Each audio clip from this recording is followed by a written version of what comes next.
Good evening, councillors, ladies and gentlemen. I'm Councillor Will Cross, Chair of the Strategic Environment, Planning and Transport Committee. I'd like to welcome you to tonight's meeting, which will be using equipment connecting the chamber into a Microsoft Teams meeting. There is a live stream available through Teams, and a recording of the meeting will be uploaded to the Council's website afterwards.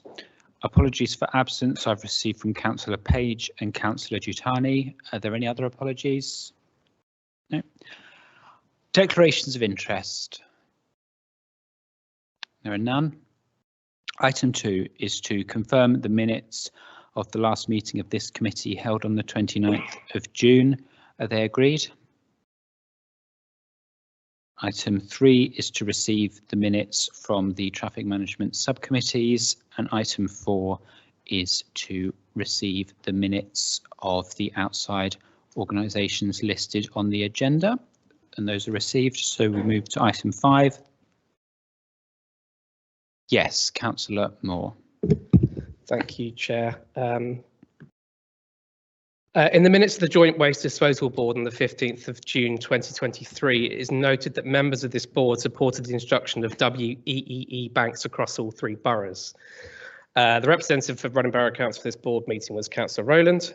However, at the full Reading Borough Council meeting on 18th of October 2022, I asked whether we could introduce WEE banks in Reading, and the same Councillor Rowland rejected this idea, saying that, and I quote, WEEE collection banks can be problematic in attracting additional fly tipping and even catching fire on occasion with disposal of lithium-ion batteries igniting when left in items. I'm delighted that my request is being taken up. I'd like to ask, through you, Chair, given the fundamental facts on this topic have not changed in less than a year, why has there been a change of heart? Thank you, Councillor Moore. I will ask Councillor Rowland to respond to that in writing.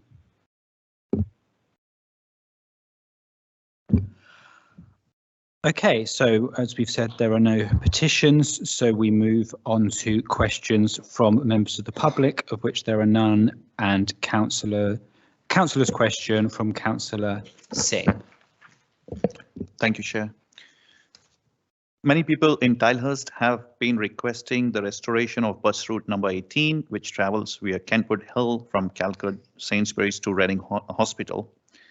Even if it is done once a week, elderly people and the families with small children will benefit immensely. Reading Borough Council was provided with funding from central government totaling 26.6 million. Will the lead councillor for climate strategy and transport join me to make a case for the restoration of bus route number 18? Thank you, Councillor Singh. Councillor Ennis to respond. Thank you, Chair. Thank you, Councillor Singh, for your question. Reading Borough Council's bus service improvement plan includes funding to support the extension and enhancement of the current bus service, Bus 42, which runs from Carnarvon Drive to Rivermead via the town centre.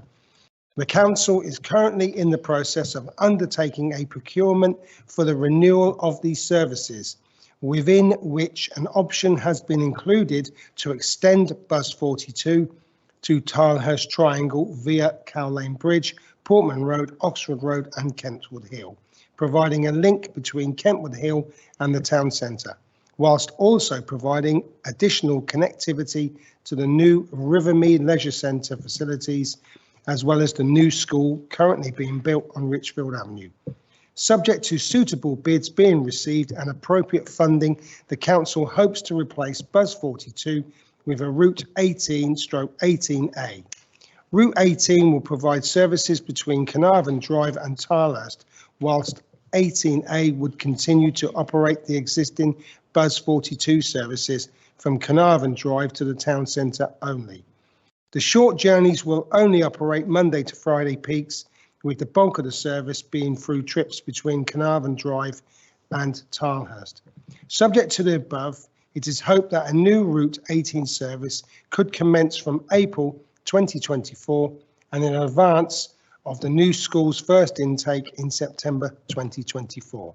However, should suitable bids not be received for the extended services, the existing Bus 42 would be retained as this is funded by developer contributions.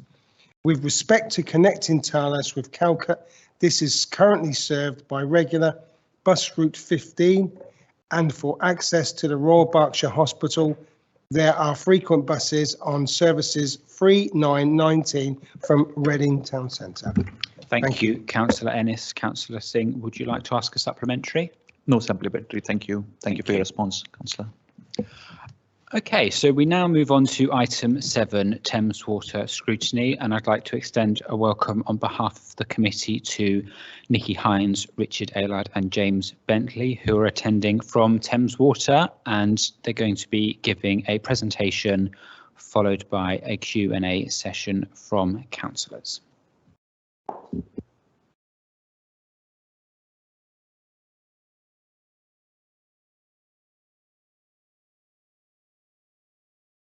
And just to say to members on the opposition benches, if you'd like to see this without craning your neck, you're welcome to go over to the spare chairs at the back.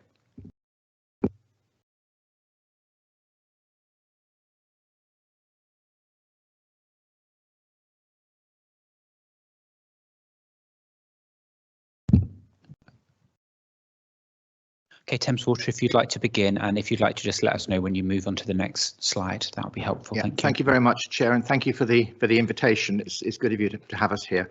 My name is Richard Aylard. I'm the Sustainability Director, and I lead on River Health, and I want to come on to that in a minute. But first of all, my colleague James Bentley is going to cover the more corporate aspects to set the scene, as you asked us to do. And then Nikki Hines, my colleague, who's our local and regional government liaison, will chip in as and when. So James, over to you, please.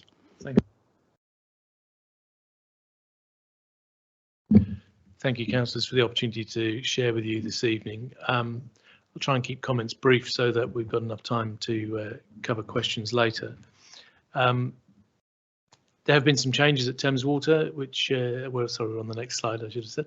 There have been some changes at Thames Water. Sarah Bentley, who was Chief Executive for about 3 years, who instigated quite a significant turnaround plan for the company, left in June, and interim co-CEOs of Catherine Ross and Al Cochrane have been put in place pending the recruitment of a permanent chief executive, and that recruitment is being led on behalf of the board by the gentleman in the photo there, Sir Adrian Montague, who joined as the new chairman of Thames Water in July 2023. So we have a new chief executive coming with interim co-CEOs in place at the moment and a new chairman. I should say Sir Adrian, who I've met a few times now,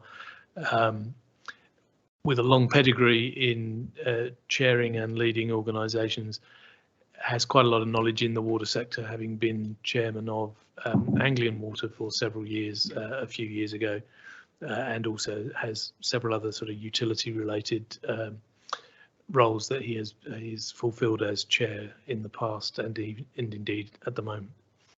Our liquidity position is strong. I know at the time, halfway through the year, when Sarah tendered her resignation, there was a lot of media speculation about the Thames Water's position. The liquidity position of the company remains very strong.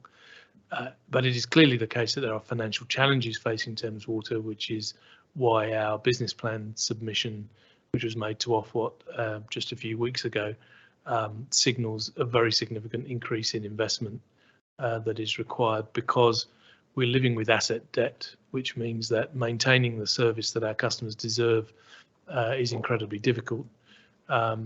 As the operations director for half of the company, I can attest to the fact that not everything is due to the assets not doing what they're supposed to do, but a good chunk of it is. And so the business plan that we submitted a few weeks ago, as I say, signals a very significant increase in the investment in our assets. Sarah Bentley, as I said, leaded, that's an interesting word. Sarah Bentley led a significant, or on the next slide, colleagues, led a significant turnaround period of time. And since her departure, or during her departure, we were putting in place a new refreshed turnaround. The plan that Sarah led us through had an ambitious program that was over 8 years looking at just about every aspect of the business.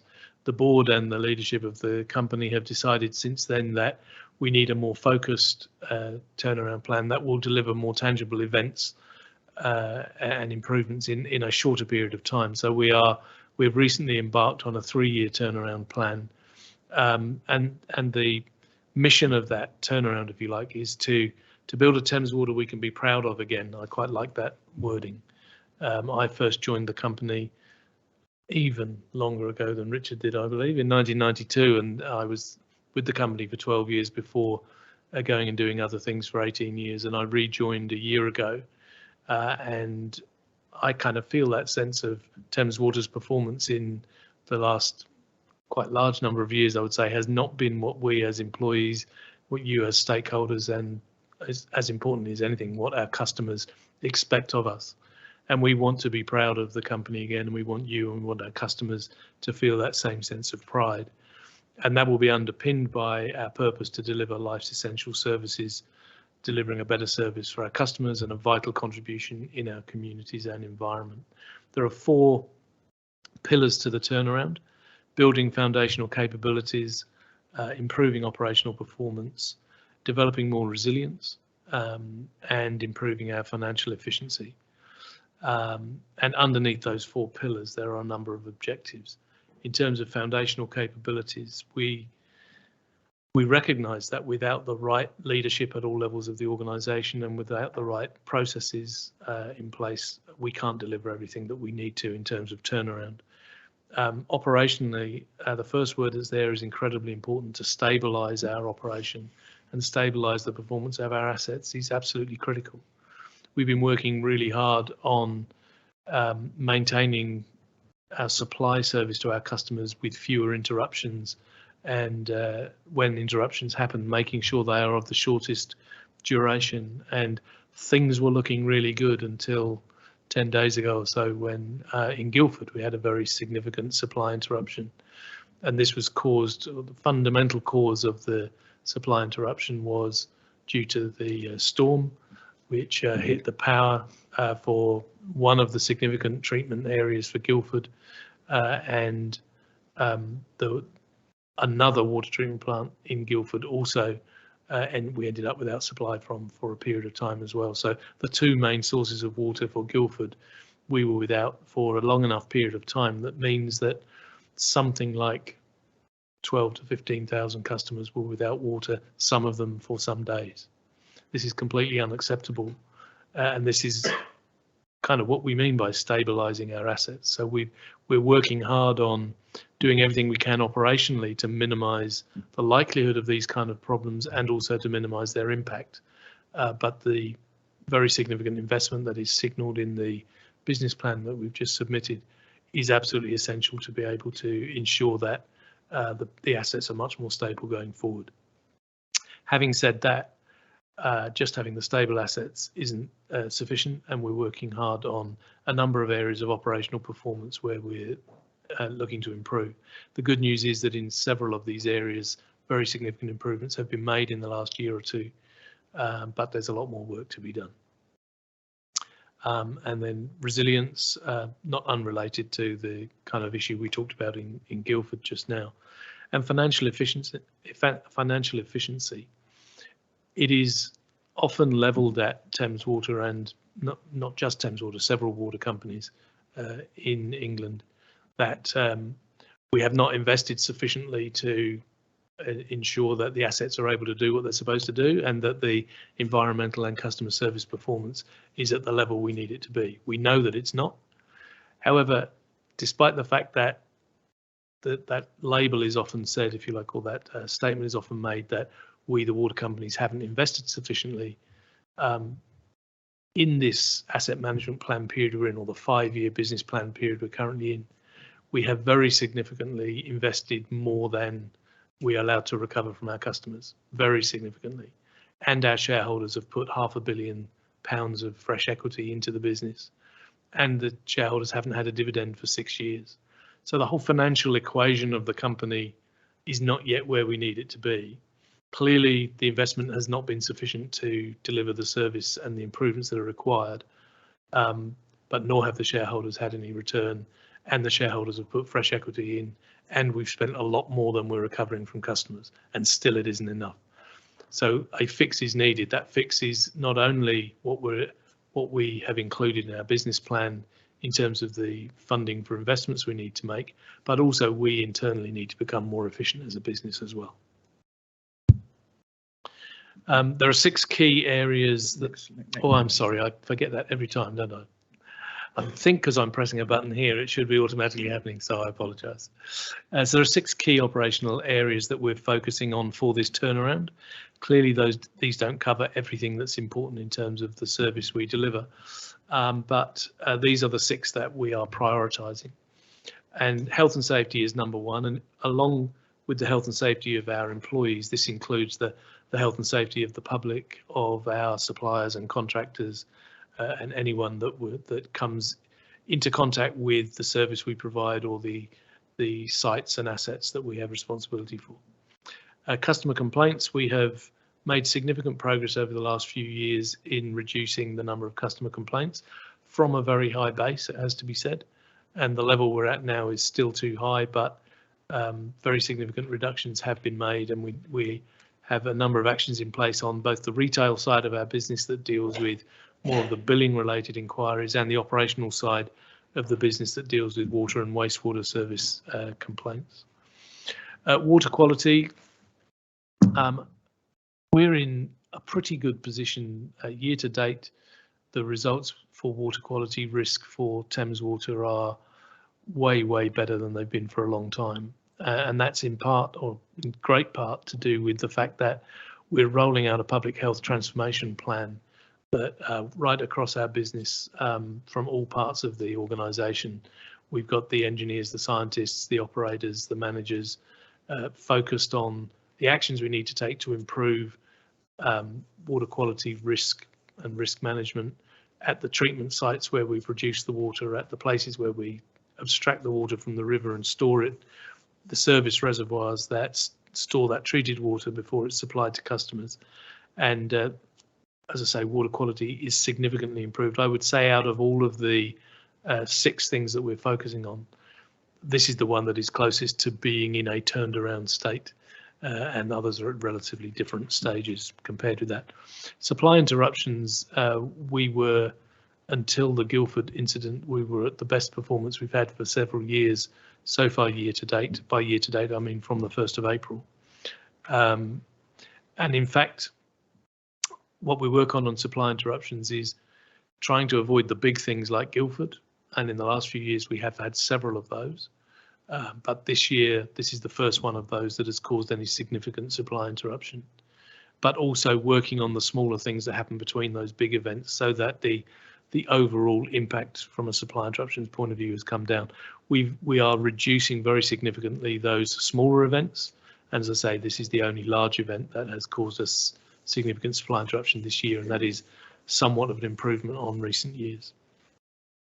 Leakage, I think I've been involved in the water sector for 30-something years, and leakage is continually and rightly should be one of the challenges facing water companies all the time. So we have this year so far reduced the volume of water that leaks from our system by the better part of 10% in volume terms. It's, I would say, 8 or 9% reduction so far this year. Leakage is very seasonal. It varies with weather. It varies with, in particular, if we look at last year, we had a very poor year for leakage last year, where the drought, unfortunately with leakage, if it's too hot and dry, you get high leakage. If it's too cold and snowy, you get high leakage. And we had both of those things last year. So the drought last year led to a very significant increase in the volume of leakage.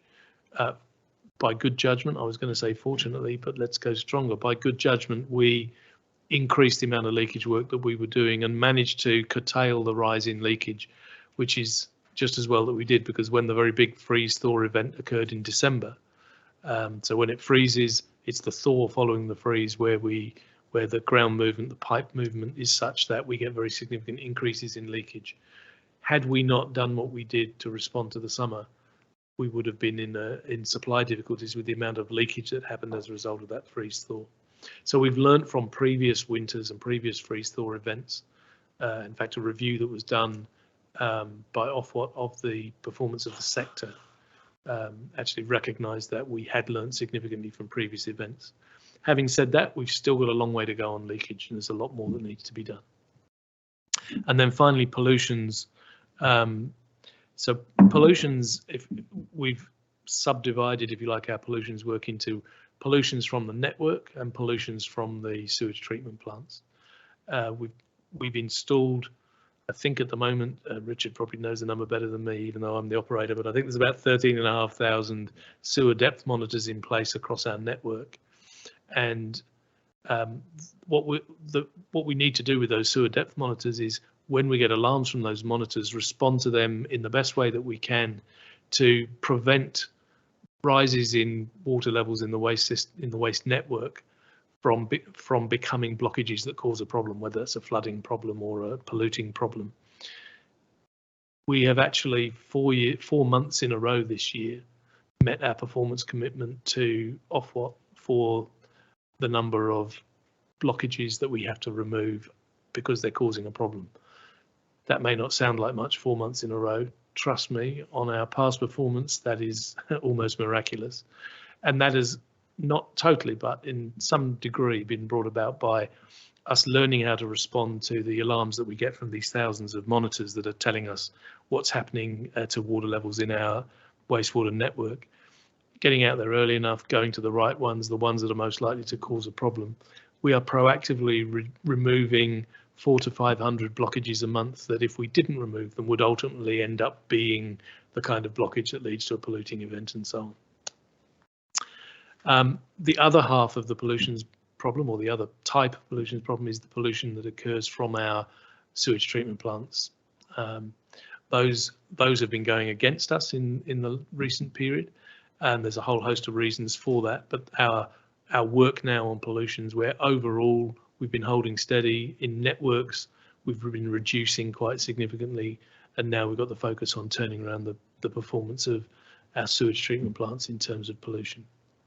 So those are the 6 priority areas for the turnaround plan that we are heavily focused on. I won't read through all of these, but I think just a few points I might want to bring out. There are some areas where our performance is genuinely industry leading. And I think particularly in those areas like water quality risk, as I was talking about earlier, some of the aspects of that we've put in place in recent times are outstanding. There are other areas as well.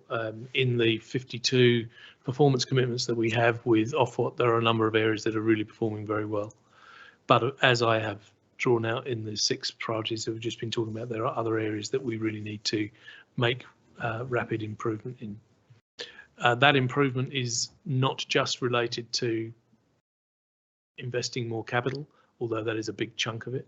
It's also, and that's to overcome the asset deficit, if you like, that we've been living with. But it's also about improving our operational practices. And we're working on both ends of those.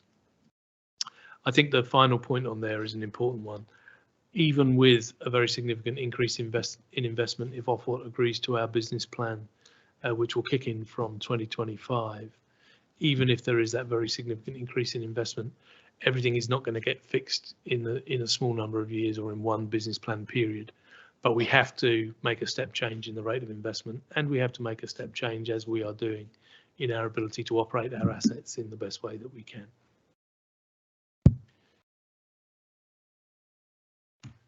And if we go to, we're there, right? Good. So I think you must now be watching my finger because you're making up for the fact that I'm forgetting to tell you I've moved the screen.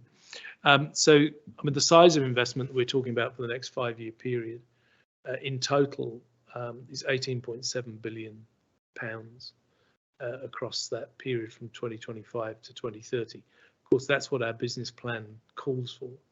And Ofwat will adjudicate what we're allowed to raise customer bills by in order to cover that investment going forward. Some things I think that are important in there. It's a relatively small number on this slide, but it's a significant increase in the funding that's available to support households who struggle with paying their bills. And that's a very important part of our customer service offering, but also 12 billion targeted at improving services, and the kind of improvements that will result from that, a 17% reduction in the number of times sewage floods into properties. I don't know if any of you have ever experienced what's called an internal sewer flood, but to have sewage flood into your property. When I worked for the New South Wales government, and I was the Deputy Secretary in the equivalent of DEFRA with responsibility for water, and both of my toilets flooded in my apartment, and the whole of my apartment was flooded with sewage. I kind of got first-hand experience of what we as utilities sometimes put our customers through. So it is very serious and very important that we improve that. And over the period of this AMP, we're talking about a 17% improvement in that performance. I won't read through the rest of the numbers on that page, but I think it is, a couple of other numbers worth saying: a 30% reduction in pollution incidents across the AMP, and a 22% reduction in leakage. The leakage number is, if you ever wanted to look at how ours or other water companies' leakage numbers are improving, it's made difficult to do because it's all based back to a few years ago and so on. So this is a 22% reduction compared with the level in 2019-20. But over the period of 5 years, that is a significant reduction in leakage. Our target for this year, it's unlikely that in the current AMP we will achieve all of our target, and that's largely because of last year's very significant increase in leakage brought about by the drought and the freeze thaw. The good news from our leakage performance, though, is that we have taken out all of that excess that did occur, and we're reasonably confident we're heading towards ending the AMP at the level of leakage we should have been at had we reduced the amount of leakage across the whole AMP period. The reason those things don't seem to make sense is that it's measured in a 3-year average. So the headline could well be that Thames Water has not met its leakage improvement target, but it could well be that we've actually got down to the level of leakage we should have been at, but the measure is measured on a 3-year basis. So we make leakage, unfortunately, in this industry really difficult to interpret, but a 30% drop in pollution and a 22% drop in leakage would be very significant steps forward, and they're part of what this investment plan is aimed at going forward. I think that's probably enough from me, Richard. Thanks very much, James. Remember to tell them when you move the page on. Yeah, absolutely. What I'd like to do now is set the scene by just talking about how a sewage treatment works operates. And I'm conscious there may well be councillors in the room who know this stuff inside out and backwards, have visited, asked questions and know it all. But I really do think it's important that we should just run through it for anybody who's coming to this new. So what I've done is I picked a very small sewage works as an example, because the principles are exactly the same regardless of the size of the works. But small works aren't covered in, they don't have odour control, they aren't just a series of grey boxes. You can actually see what's going on. So this is actually Kintbury Sewage Works in West Berkshire, and it treats the waste of about 3,500 people living in the villages of Kintbury and Inkpen. And if we can click the first button, please. Now the flow from those two villages comes in to an inlet works, and the inlet works is the most important part of a sewage works, because that's where we screen out all the things that actually shouldn't be coming through the network.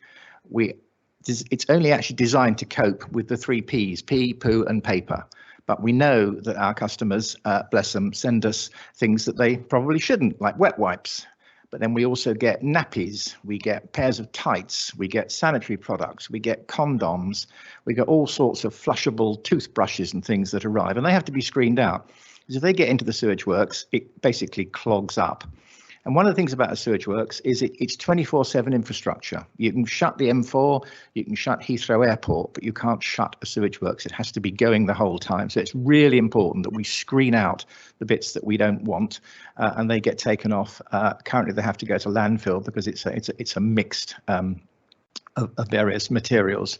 We also screen out grit, because grit is not good for pumps, so we want to get that out as well, and we get grit in the network that runs off the roads. So once we've screened the sewage, it then goes to, if we could have the next click please, to a primary settlement tank. And all that happens here is we just slow everything down, and the solid material settles out to the bottom of the tank, and it's a mechanical scraper goes around the bottom of the tank, and that takes it away. We call that sludge, and I'll talk a bit more about that in a minute. So we settle it out there, and then what's left, which by now is a sort of a weak tea coloured liquid, goes into those 3 circular tanks with a 2 on them. And that is where the actual sewage treatment happens. What we do there is those 3 tanks are full of clinker. It has a very, very high surface area. So we can create a biofill naturally on there with beneficial bacteria, and they deal with the bacteria we don't want that's in the sewage. They remove ammonia and they stop the sewage being in any way damaging for the river. So that's the biological treatment bit happens in those 3 works as the liquid filters down. And that aeration process there, it's all happening naturally under gravity, and that's good because you've got lots of space. But if you can imagine scaling that up to the size of a Reading sewage works that's treating the waste of 250,000 people, you wouldn't ever have room. So what we do there is we do aeration by a different mechanism. We blow air through, and that's not quite so good because it's less energy efficient because you've got to pump the air through, but it's very efficient in terms of space. So the bigger works have a different mechanism of aeration, but it does the same thing. And the other thing about that process is it takes time, several hours, to get the bacteria to do their work.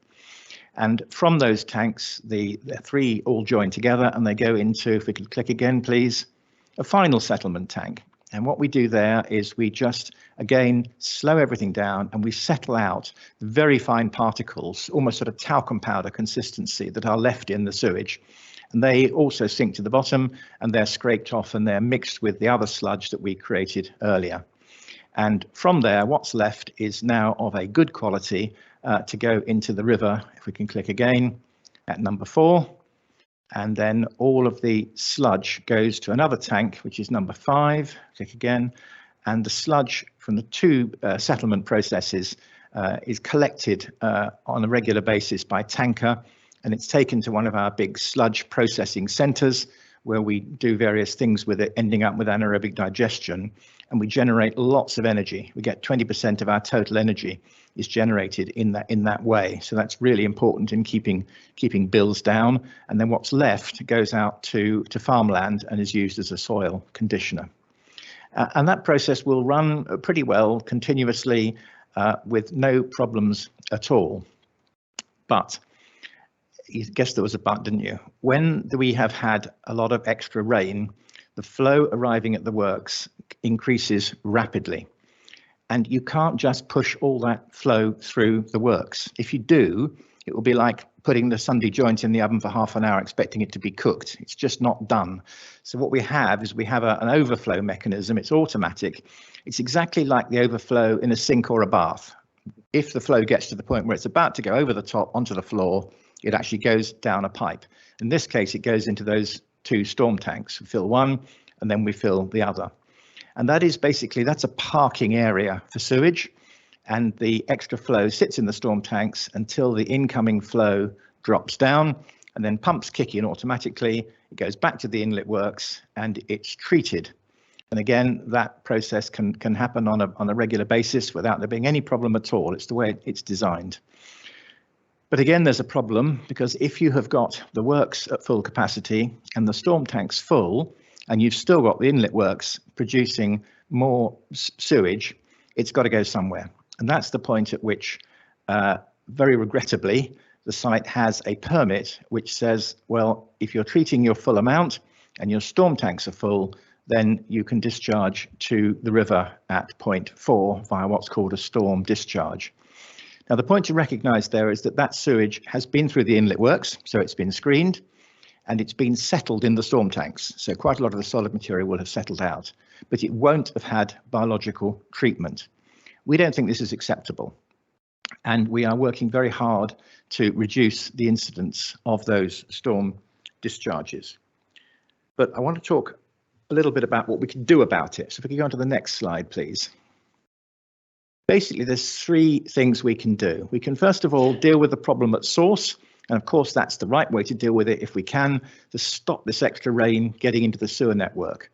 The flows into the works increase after rain because of the surface water, not because people are flushing the toilet more or having more showers. So if we can slow down the flows into the network using what we call SUDS or sustainable drainage, or we can provide some storage in the sewer network, that again helps to reduce the amount arriving at the works.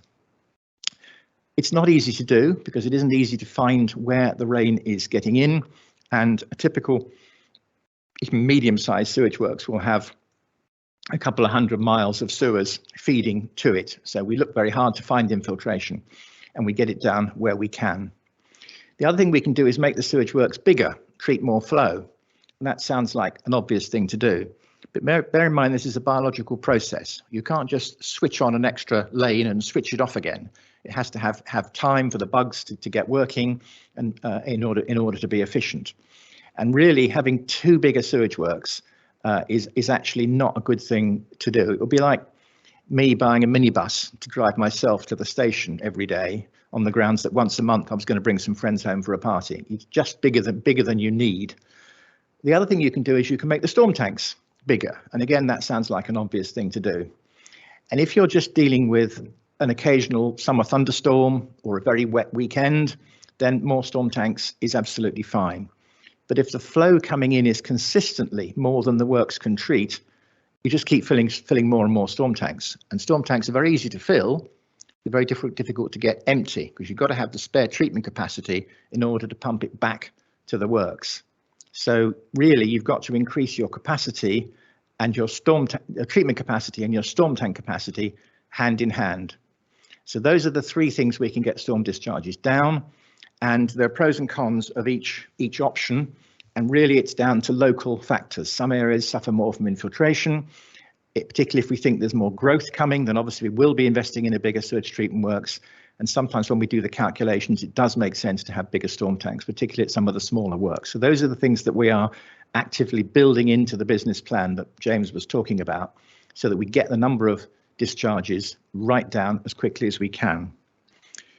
But I'd like to look a little bit about how and why the flows increase. So if we could go on here, so you can see on the left there, that's infiltration, and it's obvious it's getting in the cracks between the sewer pipes. And you'd think, well, it's dead easy to find, isn't it? You've got the photograph there. But even if you can get the cameras down all 200 miles of sewers, it's only happening for a relatively small window of time. Dry weather, no infiltration to see. Put as many cameras down as you like, you don't see anything. Once it's really wet, the sewers are full. The camera can't see anything. So we do actually now prioritize, and we have separate teams who go out and look really hard for infiltration as levels are going up and they're going down again. And we make sure that they're kept off other duties so that they don't get sidetracked and they can find the infiltration, locate it, and we can deal with it. There's also a problem with misconnections. Not the best picture on the right there, but outside every modern house, there'll probably be a few in the centre of Reading that have a combined system, but mostly water off the roof and water off the driveway and roads should go to what we call a surface water sewer. That's the big blue pipe you can see. And that's clean water, and that can go straight into a brook or a ditch or a stream or a river as quickly as possible. The orange pipe is the foul sewer, and that takes everything from inside the house. So not just toilets, which is what people think of when you talk about sewage, but also from baths, showers, washing machines, dishwashers. All of that volume together goes into the orange, it's much smaller orange pipe.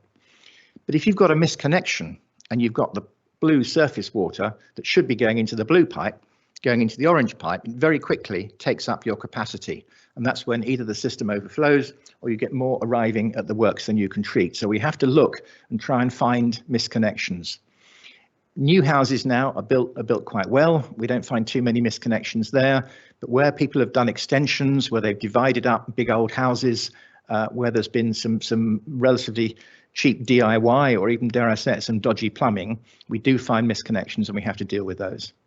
If we could jump on again, please.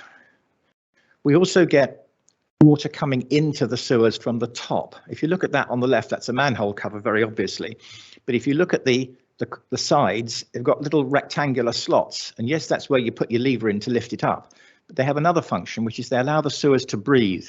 If sewers don't breathe, they wouldn't flow, and the sewage would get septic and it would smell. So you have to have the sewers breathing. But if you've got water running down the street, it's going to go down through those holes into the sewer and take up capacity. And then we get physical damage. The next picture, I'm pleased to say, is not in Berkshire, it's actually in Buckinghamshire.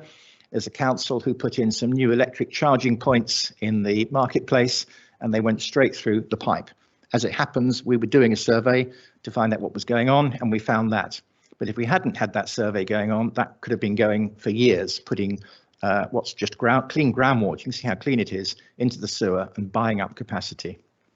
And finally, we see this sort of thing. Slight euphemism to call it an unauthorized connection. What's happened is this is either a farmer or somebody who's got a car park or an area of land that's poorly drained. And in order to get rid of the water, they've just bashed a hole straight into a foul sewer.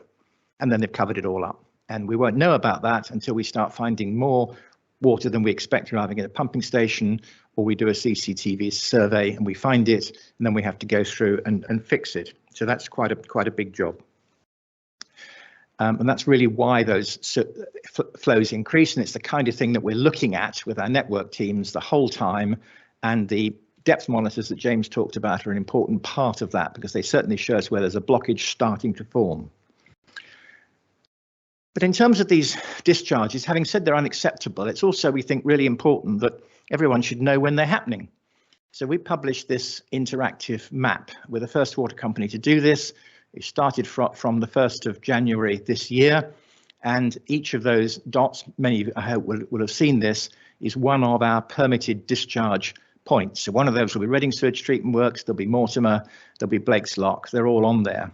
And the colour coding, basically green says there hasn't been a discharge in the last 48 hours, red is discharging now, and orange is no longer discharging, but has discharged in the last 48 hours. And that is kept continuously updated. And it means that people who want to go wild swimming, want to go fishing, kayaking, any other activity by the river can see whether or not there's been a storm discharge. And we make that as easy as possible for customers to use with the red, amber, green.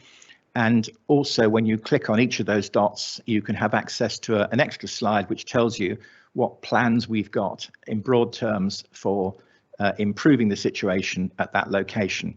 And we've had very good feedback on that. Nobody likes what the picture shows them, particularly at the moment when it's very red and amber. But the point is, we are at least being transparent. We did it as a voluntary thing. The government had since changed the law, and all water companies are going to have to do it by the end of the year. We're waiting with interest to see what they come up with. So if we go on from there, I'd like to look now at the borough itself, and you can see there are 3 discharge points with permits in the borough. One, of course, is Reading Sewage Treatment Works, which discharges to the Foodbury Brook and then to the Kennet. There is a discharge at Blake's Lock Sewage Pumping Station, which discharges to the Holy Brook, and there is Caversham Sewage Pumping Station, which discharges into the Thames. And then near the borough boundary, you can see I've listed some of the other works, but I've just concentrated on those 3 for the purposes of today. And if we could go on, please, to the next slide. What I've done here is I've looked at the 3 permitted discharge points, and to get the easy bit over, the 2 on the right-hand side are 0. There have been no overflows for 0 hours in 2020, which is the blue bar, 2021, which is green, grey, which is 22, and orange, which is 23. And this is a calendar year. On the left, though, you've got Reading Sewage Treatment Works, and you can see it was high in 2020, which was a very wet year. It was lower in 2021 and 2022, and I'm afraid to say it's much higher in 2023 as a result of the rain that we've had over the last 6 weeks. We had 185% of average rainfall in October, and I haven't seen the November figures yet, but it's high again, and that really is what's driving those. But I was asked to look at how this compares to the rest of the network. So if we could go on again, please. First of all, the picture on the right is one of these event duration monitors. It's an ultrasound, and it records the level and the level at which we start to spill from the storm tank or the pumping station to the river. And across all of our permitted locations, which is about 460, the long-term average is 25.6 across all those, and that's in our annual return to Ofwat. Long-term average for Reading Sewage Works is 8, Blake's Lock is 0, Caversham is 0.8. So you can see that although any spill is one too many, we regard them as all as unacceptable, Reading is not doing badly compared to the average. So as I said, 2023 data isn't complete.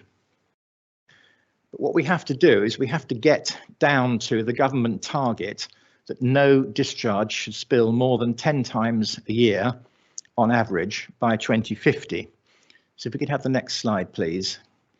This line shows where we are at the moment, currently 24, and you can see it getting down to 10 by 2050. But the reason those pale yellow bands are there above and below is because we have to allow for the fact that the number is going to be more in a wet year, albeit still within that band, and we expect it to be less in a dry year. So if I tell you that in 2022, last year, we actually achieved our target for 2030 because it was a very dry year. It wasn't because of anything we'd done, because we're still working on that, but it is very considerable variation. And we need to be clear with people that this phenomenon, this unpleasant reality, is driven by rainfall. So it's going to be worse in wet years. It's going to be better in dry years. And you can see there how we're going to get down to 10 spills by 2050. And you can see that it drops down more steeply in the first 5 years because we're planning to spend 885 million to make a really good start in the first 5 years. And then as we've got some of the low-hanging fruit, it'll be more of a hard slog to get the rest. And that's still being worked on at the moment. But if we could have the next slide, please. I also want to look at the overall impacts on river water quality. Now, the Environment Agency looks at the ecological status of rivers, and the aim is to get to good status everywhere. And the EA lists for each river basin why it's not getting to good. So for the Thames, and this is aggregated across the whole of the Thames River Basin, you can see the blue bit, 31%, that's us. So yep, we're the single worst culprits in not achieving good. But it's not the whole story. You can see there's 20-odd% there for agriculture, and there's 19% for urban and transport, which is road runoff, and then there's lots of little bits and pieces. And that really is why we have to work collaboratively in catchments, working together, finding out what can be done, putting together plans that get more than one partner, working on things like building SUDs, keeping things out of the river that shouldn't be there. So it's very much a collaborative effort. If we go on to the next slide, I think this is an important one. Investment at Reading Sewage Treatment Works is planned. It's part of our waste asset assurance programme where, as James said, we're looking at a potential asset deficit, and we want to deliver more treatment resilience and reduce potential for pollution.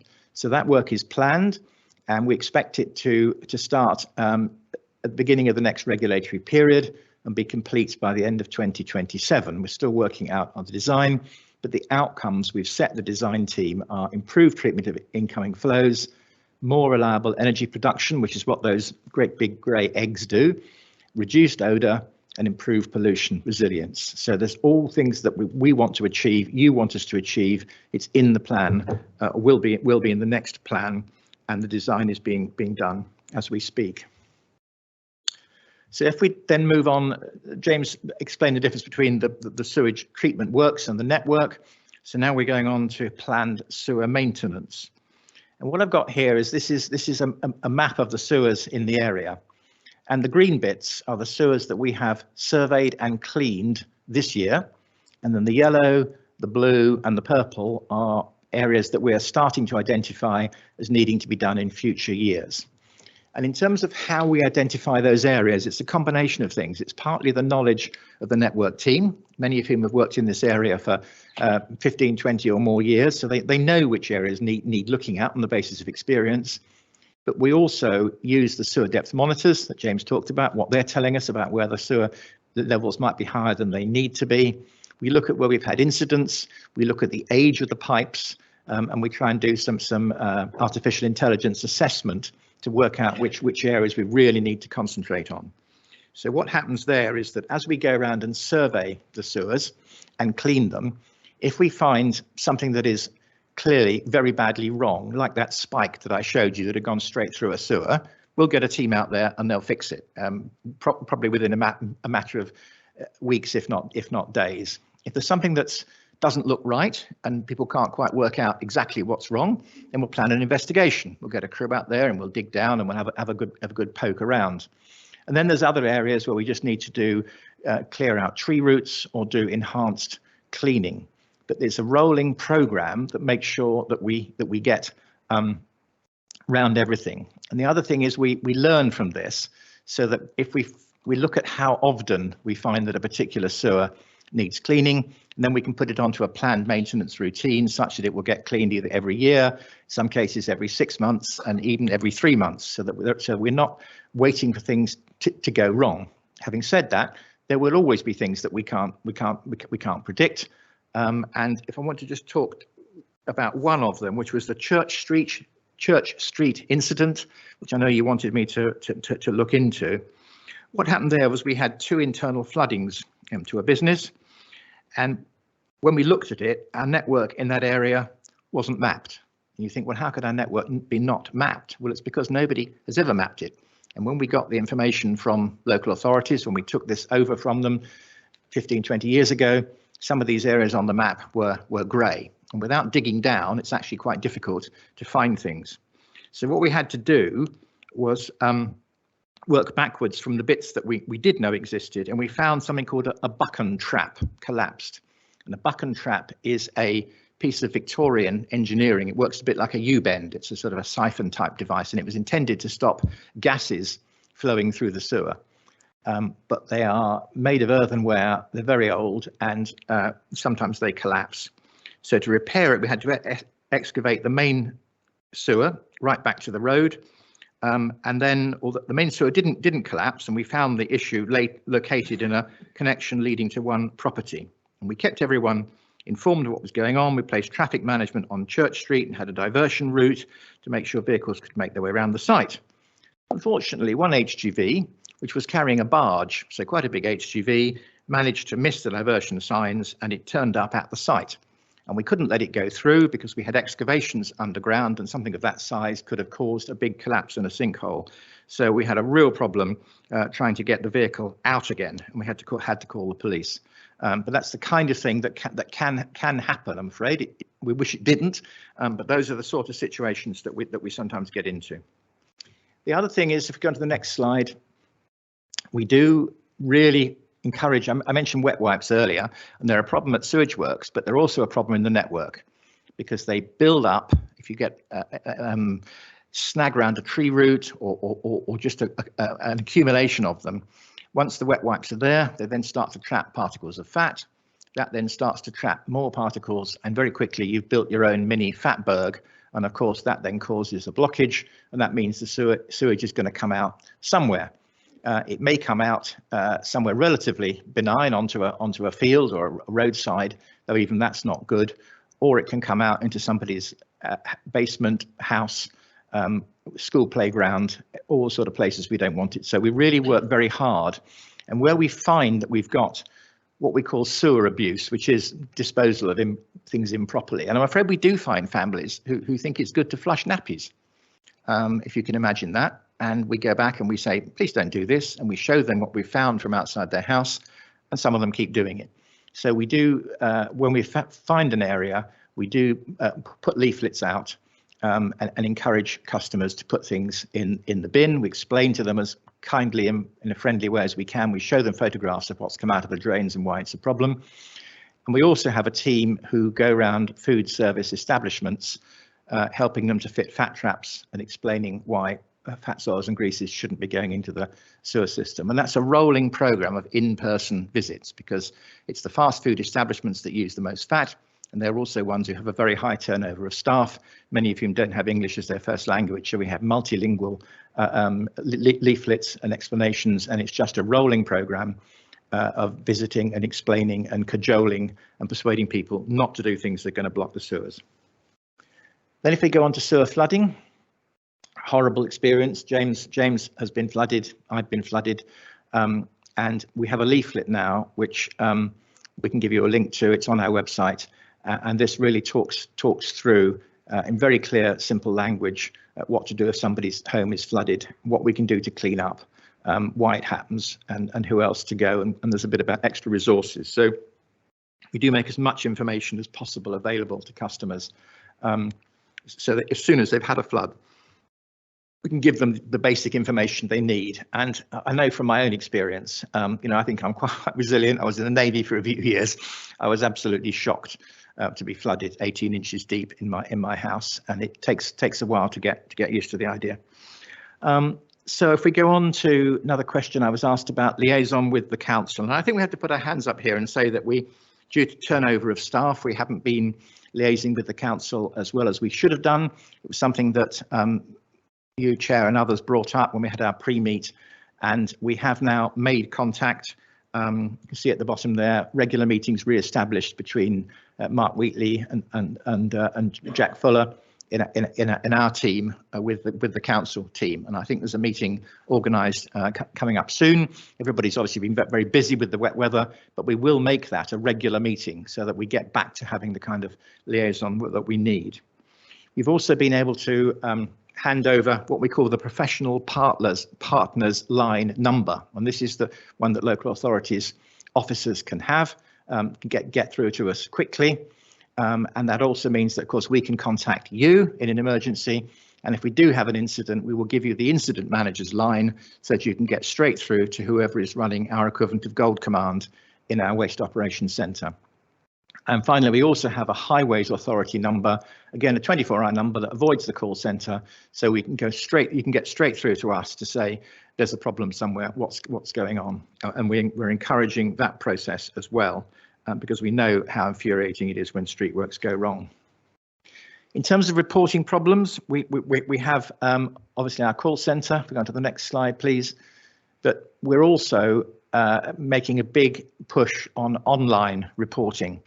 The call centre will still be there. We still encourage people to use it, but a lot of people want to report things on their mobile phone, and so we want them to be experienced to be quick and easy and intuitive. So you can see there, that's one of the pages on our website which tells people how they can report a problem quickly and how we can then update them. And there's further refinements to that being planned. But the good thing is it's up and running, and feedback so far is actually pretty good. So that's where I'd like to leave it, if that's okay, Chair. I hope I've covered most of the points that you asked us to cover, but very happy between us as a panel to take any questions from you. Thank you, Richard. And just before we go to questions from members, I'd like to ask Sam Sheen, Highways and Traffic Services Manager, to provide an officer perspective. Sam? Thank you, Chair. Good evening, councillors. Thames Water, very good to see you here. I think some members who've been around as long as I have been, the council will recall this will be the third time we've asked you in. And what we really want to do is get that liaison back. And I'm really pleased to see your plan. I'm really pleased to see that we're going to have our direct number and that we are going to have our regular meetings again, because we don't want to get to a position where we lose that contact and we're struggling. So I'm pleased to see the plan. I think it's a positive plan. I'm pleased to see the investment that is coming to Reading, which you've covered on. But more importantly, we've already started having a much better contact liaison with Jack and Mark, and we have that direct number now, which has been vital for us, which we had in the past. We've lost it, and now it's back on track. So all I want to say is thank you. We do appreciate it. It's just unfortunately we had to take a committee meeting to get to this point, but we know where we are at the moment. You seem to have a right plan, and we certainly will continue working together and liaise quite regularly, and to make sure that we keep that contact as good as it can be. Thanks, Sam. Thank you, Sam. We now move on to questions from members. If people could please indicate. And I will try to call as many people as possible. I'm conscious that we are pushed for time somewhat, so can I please ask that members keep their questions as brief as possible, and likewise for the responses. Okay, I had Councillor Lanzoni, then Councillor Ennis, then Councillor Leng, then Councillor Boulston, and okay. Thank you, Chair. I wanted to share with our friends of Thames Water and colleagues some points I jotted down. I represent Caversham Ward, where Church Street is, and I've been suffering since I was elected councillor. So I tried to summarize 2 years of experience. Reading Borough Council has invested 9 million, followed by other 8 million pounds in the biggest ever road repair program. And we have renewed with the money of our residents, the residential road of our town. Thames Water has dug up everywhere, causing a waste of taxpayer money, which is obviously not illegal because Thames Water has followed all the regulation in place and has left our town full of substandard patches on our road. We at Reading Borough Council are committed to a careful planning of our roadworks to minimize traffic impact on traffic, and this is a problem which affects, I guess, my ward in particular, because Caversham, due to the road network, gets stuck as soon as something happens in the ward. In the past years, Thames Water has been closing roads in a fairly, what appeared a fairly random and erratic way, sometimes not even showing care towards residents and traders. I've been told even a story of Thames Water offering refunds to Caversham traders I'm connected with, and then refusing to accept the form back by email and inviting people to go in the Thames Water office where nobody accepted them and they were asked to leave the premises. This is the level people have been let down by your company. Reading Borough Council is working flat out towards digitalization and the improvement of communication to our residents, which we do not do extremely well. We have lots to learn, but Thames Water has often not even bothered putting road signs up in visible points. I'm not aware of that. I'm not surprised that lorry carrying a barge arrived there, because I live there. I've never seen signs that you should have put on the roads. You as a company, obviously not the three of you, and I feel slightly sorry for using this tone, slightly. You haven't even bothered dropping a letter to residents who woke up in the morning finding their driveway closed by works from Thames Water. This is the level of lack of communication we have seen for years. Thank you, Councillor. Have I run out of time? I'll be very quick, sorry, but the material to cover is so much. Minor point, littering and fly tipping. Thames Water owns a lot of small pieces of land which have become open sky tip because of the lack of any target hardening. Now, I understand that things have changed in the last 2 or 3 years at Thames Water, but if I look at data from 2010, the start of austerity, I believe Thames Water has paid in the year of £1.5 billion of dividends and increased the debt by 300%. Every 1 year would have been voted out for anything closer than that. At the same time, local authorities, Reading Borough Council, but every local authorities, whatever the guide in the country, has had to do a very difficult balance of budget balancing. So there are local and national failures, both on the strategic and the operational level. Have Thames Water got a clue about how to run a water utility network? Thank you, Councillor Lanzoni. I'd like to ask Thames Water to respond. Well, first of all, you know, what can I say other than I'm sorry for the examples that you have given, and it's certainly not acceptable if that's the level that we've been operating to. Do we have a clue about how to run a water network system? We obviously would say that we do. I can't really talk about the general cases you've just given me because I don't have the specifics to hand, but I would very happily look at any specifics you want me to follow up with. As you know, as for the, I'm not going to defend any of the examples you gave. If they are exactly as you say, they're indefensible and not acceptable. But you know, I think that's the best thing I can offer to do. If there are specific situations you want me to look into, then I will do. Thank you. I would like to call Councillor Ennis, and just a reminder to keep things briefer than Councillor I will do. Lanzoni's I've got a speech. question. It's about the discharges. Really welcome the presentation, and that's really enlightening. And thank you. It's about the possibility of a change of government, potentially, with more stringent enforcement promised. I've been quite public about that. With sewage releases, which would include fines, dividends, whatever. Is that, are you ready? Because that could be within 18 months, a year, 8 months, you don't know really. I don't think they do. That's another issue. But are you ready for tougher enforcement coming down the line in the next 18 months? Because I know you mentioned what you see it as, but it could be tougher. It certainly could. We need to see the detail of what they're proposing. But we need to fix these problems anyway, enforcement or not.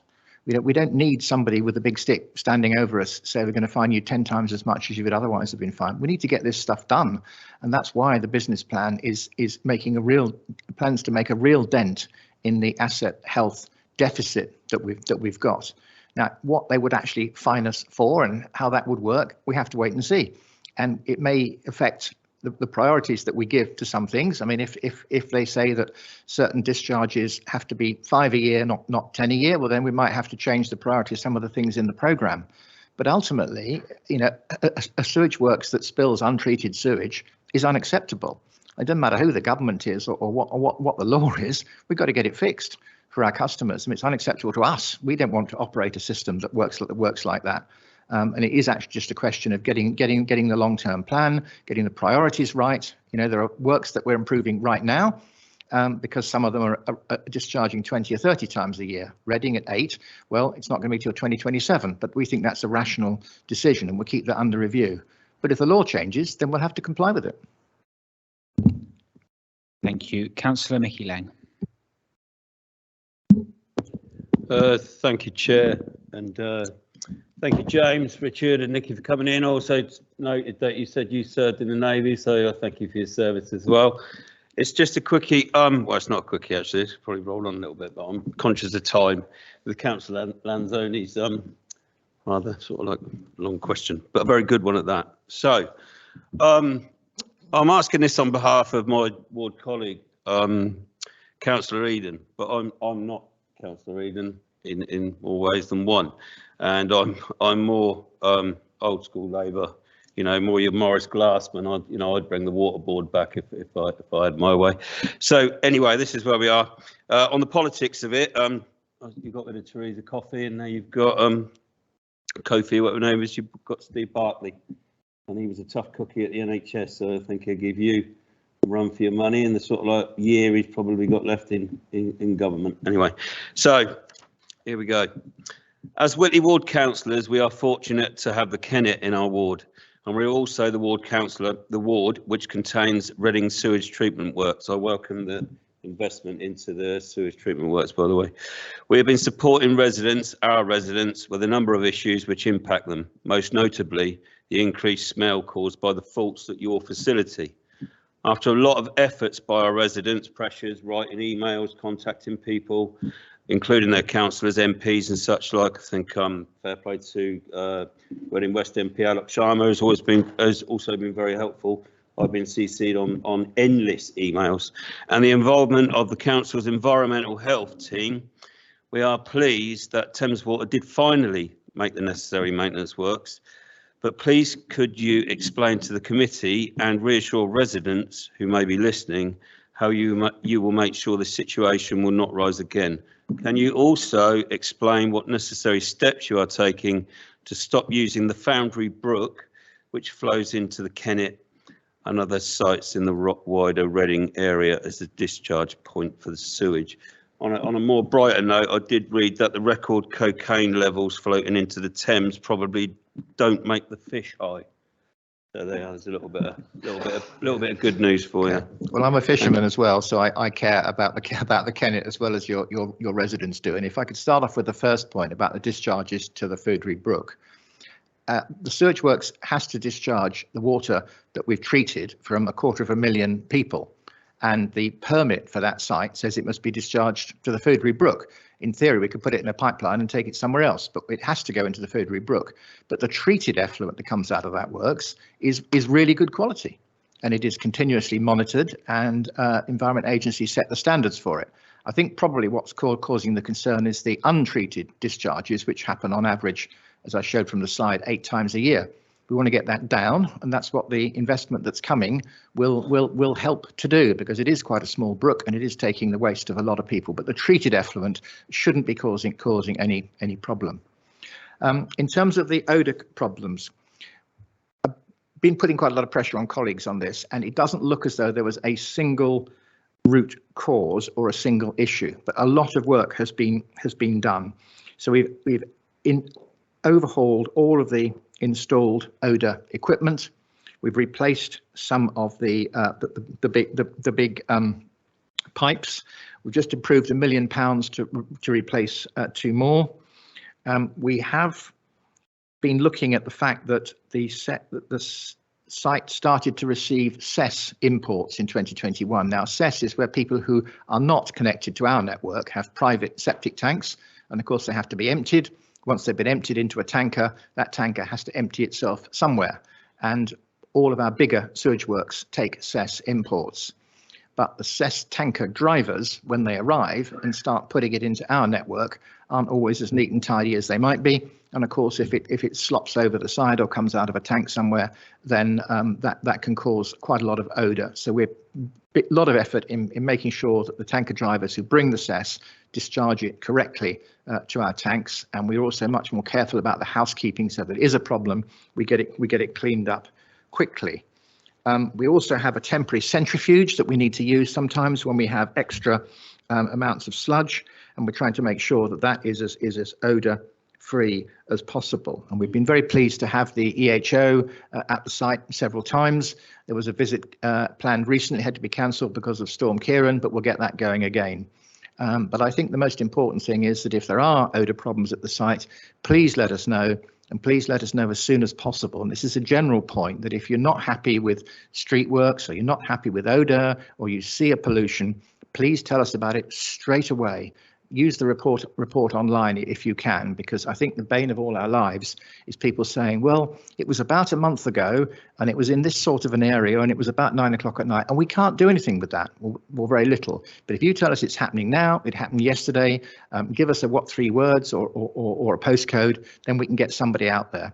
And I think it's worth saying that if somebody does report a pollution to us, we will be on site within 2 hours, 24/7. And it won't just be a man on a bike to have a look. It'll be a crew of 2 people who have lots of equipment in the back of their van. They generally get there within an hour. If it's more than an hour, it's because they've been held up in traffic, and they will start sorting out the problem.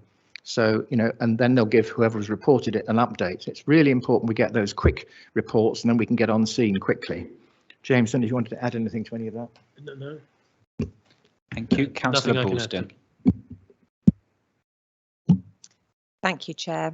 Thank you all very much for coming in. Found it a very interesting presentation. I've got 4 questions. Does Thames Water have KPI type criteria against which the company can be monitored, and will these be available for public scrutiny? Separately, I'd like to just mention a couple of examples that have created major frustration for residents and fellow councillors, and that is Thames Water's lack to date of a proactive approach to managing the utilities infrastructure. Specifically, for years in my ward, I live in and represent Caversham Heights. On the Woodcote Road, it has been getting progressively worse over the years, to the extent that this year it is now commonly flooding across the whole carriageway along a long stretch, actually more than one stretch. Primary school children have to run the gauntlet to get past the worst flooding pinch point without getting drenched on their way to school. If they get drenched, then you know, they're going to be wet and miserable all day. It's not a quiet residential road, this. It's an A road, the A4074. Second example is Caversham Park Road, which is in Emma Green. My Conservative colleagues represent that area. In fact, Councillor Robinson's in the audience listening to your presentation this evening. Caversham Park Road is an important link down to the A4155, and my councillors have, fellow councillors have shown me the extensive flooding there, which I believe has been apparent for the last 18 months, yet Thames Water has taken till this week to actually do anything about it. That's too long. With those two examples, hopefully I've illustrated how our residents are being let down by Thames Water. Residents feel powerless, they fear the next hard rainfall, and they want to know how quickly Thames Water from now on is going to respond onto requests to unblock drains, and last of all, how quickly can residents expect Thames Water to upgrade the utilities surface water sewer system along A roads such as the A4074, please. Thanks, Chair. Okay, well, if I start with the KPIs, we have 52 performance commitments that are agreed with our regulator. They're on the website. Our performance against them is reported every year in an annual performance report. And for many of those criteria, there are financial penalties for falling short, and potentially, although we very rarely get there, bonuses for outperforming against those criteria. So those are all on the website and publicly accessible, and we can give you a link to that if you have trouble finding them. In terms of the proactive work, and we can certainly write to you separately about Woodcote Road and Caversham Park Road and the situation in those two areas, but I think this is where the improved liaison with the council officers will come in, because actually it's a team effort. You know, surface water gullies and our surface water, our foul network, we need to look at it holistically and work out what's going wrong. But you're right, we're getting more and more intense downpours, and we're having to up our game to deal with this. So, you know, it's not something we're remotely complacent about. I can't give you a general statement across the 4,000 square miles that we look after as to which A roads we're going to do. But certainly if we know about them, they'll get logged and we'll be able to give you an answer. James, is that fair from your? Yeah. Thank you. But we will follow up in writing on those two. Councillor Moore. Thank you, Chair. And thank you for coming in this evening. According to environmental information requests by the Labour Party, sewage spills by water firms have risen 29-fold over the last 5 years. And a lot of those releases, as told to the High Court, were illegal, and Thames Water were fined £3.34 million for a sewage dumping case near Gatwick Airport. An information request also obtained by the Liberal Democrats recently show that the River Thames, which flows through Reading, has suffered from at least 72 billion litres of sewage to be discharged since 2020. And in context of this, since the same time period in 2020, the top executives at Thames Water have been paid almost £9 million in pay and perks, while Thames Water have called for the customers' bill to rise by 20%. I find this utterly unacceptable, and it makes me quite cross. And I'd like to understand if you agree with me, and also how do you plan to rebuild trust with communities, given all of these statistics put together that many of us as colleagues and our residents will also find utterly unacceptable. Right. Don't disagree with things being unacceptable, but the The way to do this is, first of all, to get the facts straight. Some of that information has been used for political purposes, dare I say it. So the 29 times, sorry, you sigh, but the 29 times increase dates back to a date when we weren't monitoring. So by definition, it's going to be a lot higher now. We had very few what we call event duration monitors in place in 2018. We now have almost 100% coverage. So the number has gone up. The amount of sewage reaching the rivers hasn't. It's the monitoring of it that's changed. The £3 million fine was for a failure, a catastrophic failure at a sewage works. It had nothing to do with sewage dumping. We were prosecuted because the system didn't work the way it should have done. A pump kicked in when it shouldn't have done. It filled a storm lagoon that went into the river. It's nothing about to do with dumping. It's simply something went wrong. It broke. We got fined, but it was a one-off incident. The 72 billion litres going into the Thames, that is into the tidal Thames, because we don't monitor volumes going anywhere else. There's a lot of calculation being done to get that figure, and almost all of that 72 billion is going to be addressed by the Thames Tideway Tunnel, on which we've been spending £4.5 billion, and which is operational next year. So it's fine to say 72 billion, but it would be nice if they said, and by the way, there's this shocking great piece of infrastructure, the biggest that's been built in this country for 150 years, that's going to solve the problem. James, do you want to add any more on salaries? And well, I mean, the only thing that I would say in terms of executive rewards, Sarah Bentley and Al Cochrane. So Sarah was our CEO and Al, our CFO. He's one of the people who are the co-interim CEOs I talked about earlier. Both forewent any right to or any, it's not a right to, both forewent any payment that may have been payable to them in terms of any bonus last year in recognition of the fact that service needed to improve. And also, you know, the other thing I would like to say is that the improvements that need to be made are about driving up the amount of investment into the industry, and particularly into our patch. And Thames Water, whatever we may have done well or may have not done well, has spent significantly more than we're able to recover from customers. So we need a combination of things here. So there are things undoubtedly, as we've said this evening, that we need to get better at, but the whole system, the regulatory settlement, as well as the performance of the company, need to improve for us to be able to solve the problems that exist. Councillor Hornsby-Smith. Thank you, Chair. Thank you very much for coming in. It's good to see you. I wanted to talk a little bit about and pick up on Mr. Bentley's point about significant progress made about customer complaints. And this is something that I mentioned at the pre-meeting. I had a resident in my ward who waited 51 hours for a sewage leak to be cleared from her garden and to be repaired unblocked. Now, at the time, she tried to phone the emergency helpline as soon as the manhole cover came up and she started flooding. She was disconnected twice. Firstly, after 15 minutes waiting on the line, and then secondly, after another 20 minutes. And it was only by going through a friend who had the direct council number that you referred to, that she was able to get through to you guys.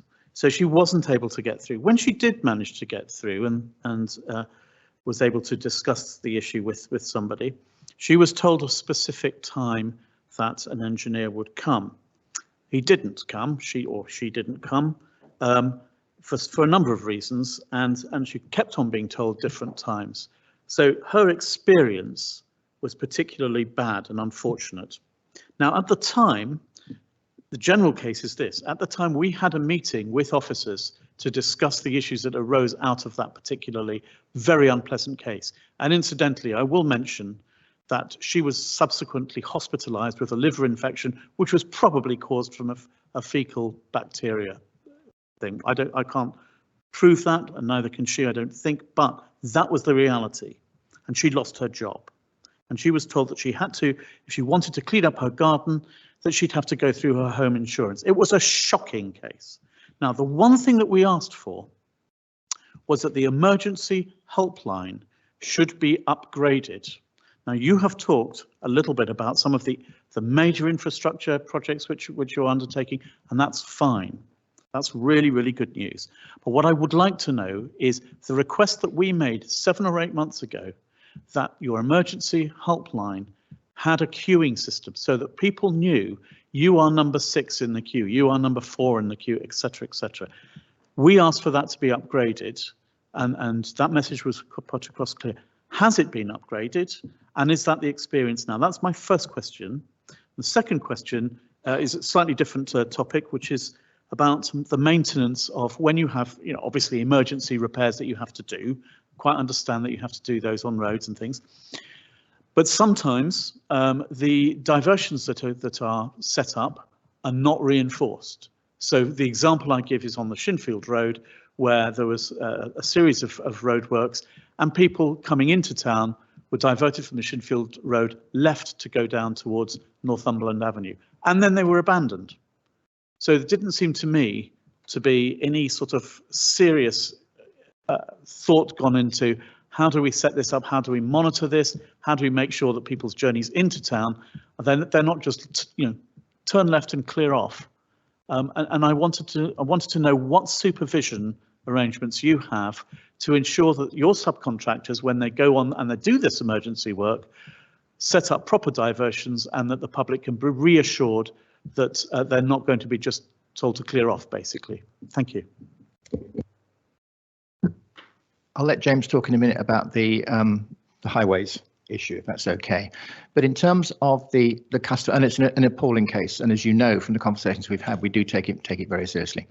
In terms of the customer service with the queuing system, what we've done is we have about 350,000 customers who are on our priority services register. And those are the people who, if the water goes off, we will call them and say, you don't need to go to the bottled water station, we'll deliver bottled water. Are you having a problem? Is there anything else? They get personal, bespoke service, and anybody who is over a certain age or who has a medical condition can register for the priority services register. And I think probably your customer wasn't registered for that, but I hope she is now, and if not, we'll make sure she is. And that's actually the reason why we can't have a queuing system with numbers, because if we have, let's say we have 3 or 4 Hale and Hearty customers queuing, and then somebody in the priority services register calls in, they have a different number, which again, we don't make publicly available. They know what that number is. They will go to the head of the queue. So we answer them immediately. So that would then change all of the queuing, because 1 to 4 would no longer be 1 to 4. They'd be 2 to 5. The other thing we're doing, though, is we are multi-skilling all of our agents so that if we do have a period when there's particularly wet weather, people who would otherwise be taking calls on billing or leakage or outside stop valves are fully trained to take calls to do with wastewater incidents, and we've increased the number of agents. So all of those things will actually be helping and addressing the problem that you've identified. But the main thing is to get onto the priority services register, because that does give you a degree of priority in the system. Did you want to come back on that one? Yes, I did really, because although this particular person was actually quite vulnerable and would, as you suggest, benefit from being on the priority service list, there are countless people who will have not been priority people who would benefit from knowing how long they're going to have to wait, and benefit from knowing they're not going to be cut off. And you haven't answered my question. For the ordinary healthy person who phones in on an emergency helpline. And I don't accept the case that you've been making, with all respect, that you cannot have a queuing system, because every other company or every other major company that's got any sense has a queuing system. We value your calls. We are dealing with a heavy demand. You are number 6 in the queue. It's not rocket science, and I really would like you to consider that very carefully. I will take it back. As you probably guessed, this isn't my area of specialisation. I have talked to the customer team, and they tell me that at the moment, because you have these priority services register customers coming in and going to the head of the queue, it would mean that the numbered queuing system wouldn't work. But they are looking at further improvements. I don't know if James has got anything to add, but then you've got the highways to do. No, I can't add anything to that, but very happily we'll look into it with Richard. Just in terms of the highways, it's difficult for me to speak specifically about your area, and it wouldn't be surprising if, when responding to emergencies, it's not always a uniformly good service. It should be, but it wouldn't be surprising if across the whole estate it does vary. I'm going to speak to my networks manager for Reading and come back to you in writing with what are the arrangements we have in place for monitoring and supervision of traffic management, particularly in emergency situations. So we'll come back to you in writing on that one if we may. I appreciate that. Thank you. Thank you. I'm going to exercise Chair's prerogative and call myself now. So you mentioned, James, I believe that there's been no dividend paid for 6 years. I'd just like to ask a technical query on what is internal dividend, which was £37 million last year. And you also mentioned shareholders putting in funds to meet some of these challenges, but obviously they'll be expecting a return on that, and that will be increasing indebtedness. Picking up on a point that Councillor Leng made with regards to the Reading sewage treatment works, which are due to be completed by 2027. Are these works sufficient to reach the government's 2050 target, or will further works be needed? And you've spoken about discharges and permits. I'd just like to seek a bit more clarity on permitted versus illegal discharges and what proportion of the discharges are happening illegally or in dry conditions, because Councillor Moore mentioned the fine which Thames Water was issued with, and I'd also just like to add that it was noted that Thames Water had deliberately misled the Environment Agency on this, and that's not political spin. That's the findings of a judge. And can the public be confident that they're no longer being deliberately misled about other things? And just as a final comment stroke query, I mean, there's a turnaround plan that you've mentioned for some of these issues, but it does seem very reactive. And I'd just like your thoughts on what went wrong to get to this stage and what steps you've taken to ensure that these issues won't happen again in some other area of the business. Thank you. Okay, let me start with the sewage works. The works is currently at 8 discharges a year as the long-term average. The target for 2050 is less than 10. So we are currently at the 2050 target for Reading. What we have to do is monitor year on year and make absolutely sure that we stay less than 10 and ideally 0, which is where we want to get to. And the works that we're planning by 2027 will make a big difference to that. In terms of the permit, what the permit says is it says that the works must be treating a fixed volume of sewage before anything goes into the storm tanks. And the storm tanks at Reading Sewage Treatment Works are 13,000 cubic metres. So they're huge tanks because it's a big population. And I can't give you the exact number that we have to be treating because I haven't got it in my head, but there is a number. And that is monitored. And if we are discharging to the storm tanks before we're treating that amount, bearing in mind the diagram I showed earlier, which explains that, then potentially we have some explaining to do to the Environment Agency, and it could be that we're non-compliant. There is a twist to this, though, and that it's not an absolutely straightforward comparison of numbers, because the Environment Agency requires us to be achieving 92% of the permit condition for 95% of the time. And that's because there's a potential 8% discrepancy in the reading of the meters. So to try and say on any particular date, was this particular discharge compliant or not, is quite complicated. But Reading Sewage Treatment Works has a good compliance record, as seen by the number of times that we need to use the storm tanks and the number of times that we need to discharge. But all that data is accessible to the Environment Agency, and they are taking a case against all the water companies for works that have not been treating sufficient flow before they discharged. I don't expect Reading Sewage Treatment Works to be one of those. In terms of regaining public trust, yes, there was, this was the same incident that Councillor Moore mentioned about at Crawley. Things did go wrong, and there was some evidence that we didn't know we had, and the judge found that by not making it available, to cut a long story short, we misled the Environment Agency, and that's the judge's finding, and that's a matter of record, and you're absolutely right. Rebuilding trust is going to take time. And that's what we're setting out to do. It's a very big company. We're looking after the wastewater of 15 million people across 4,000 square miles at 360 sewage treatment works. We've got 7,000 pumping stations, 110,000 kilometres of sewers. getting all that working properly as well as it can be will take time. But I think, James, on turnaround plan, that's probably one for you.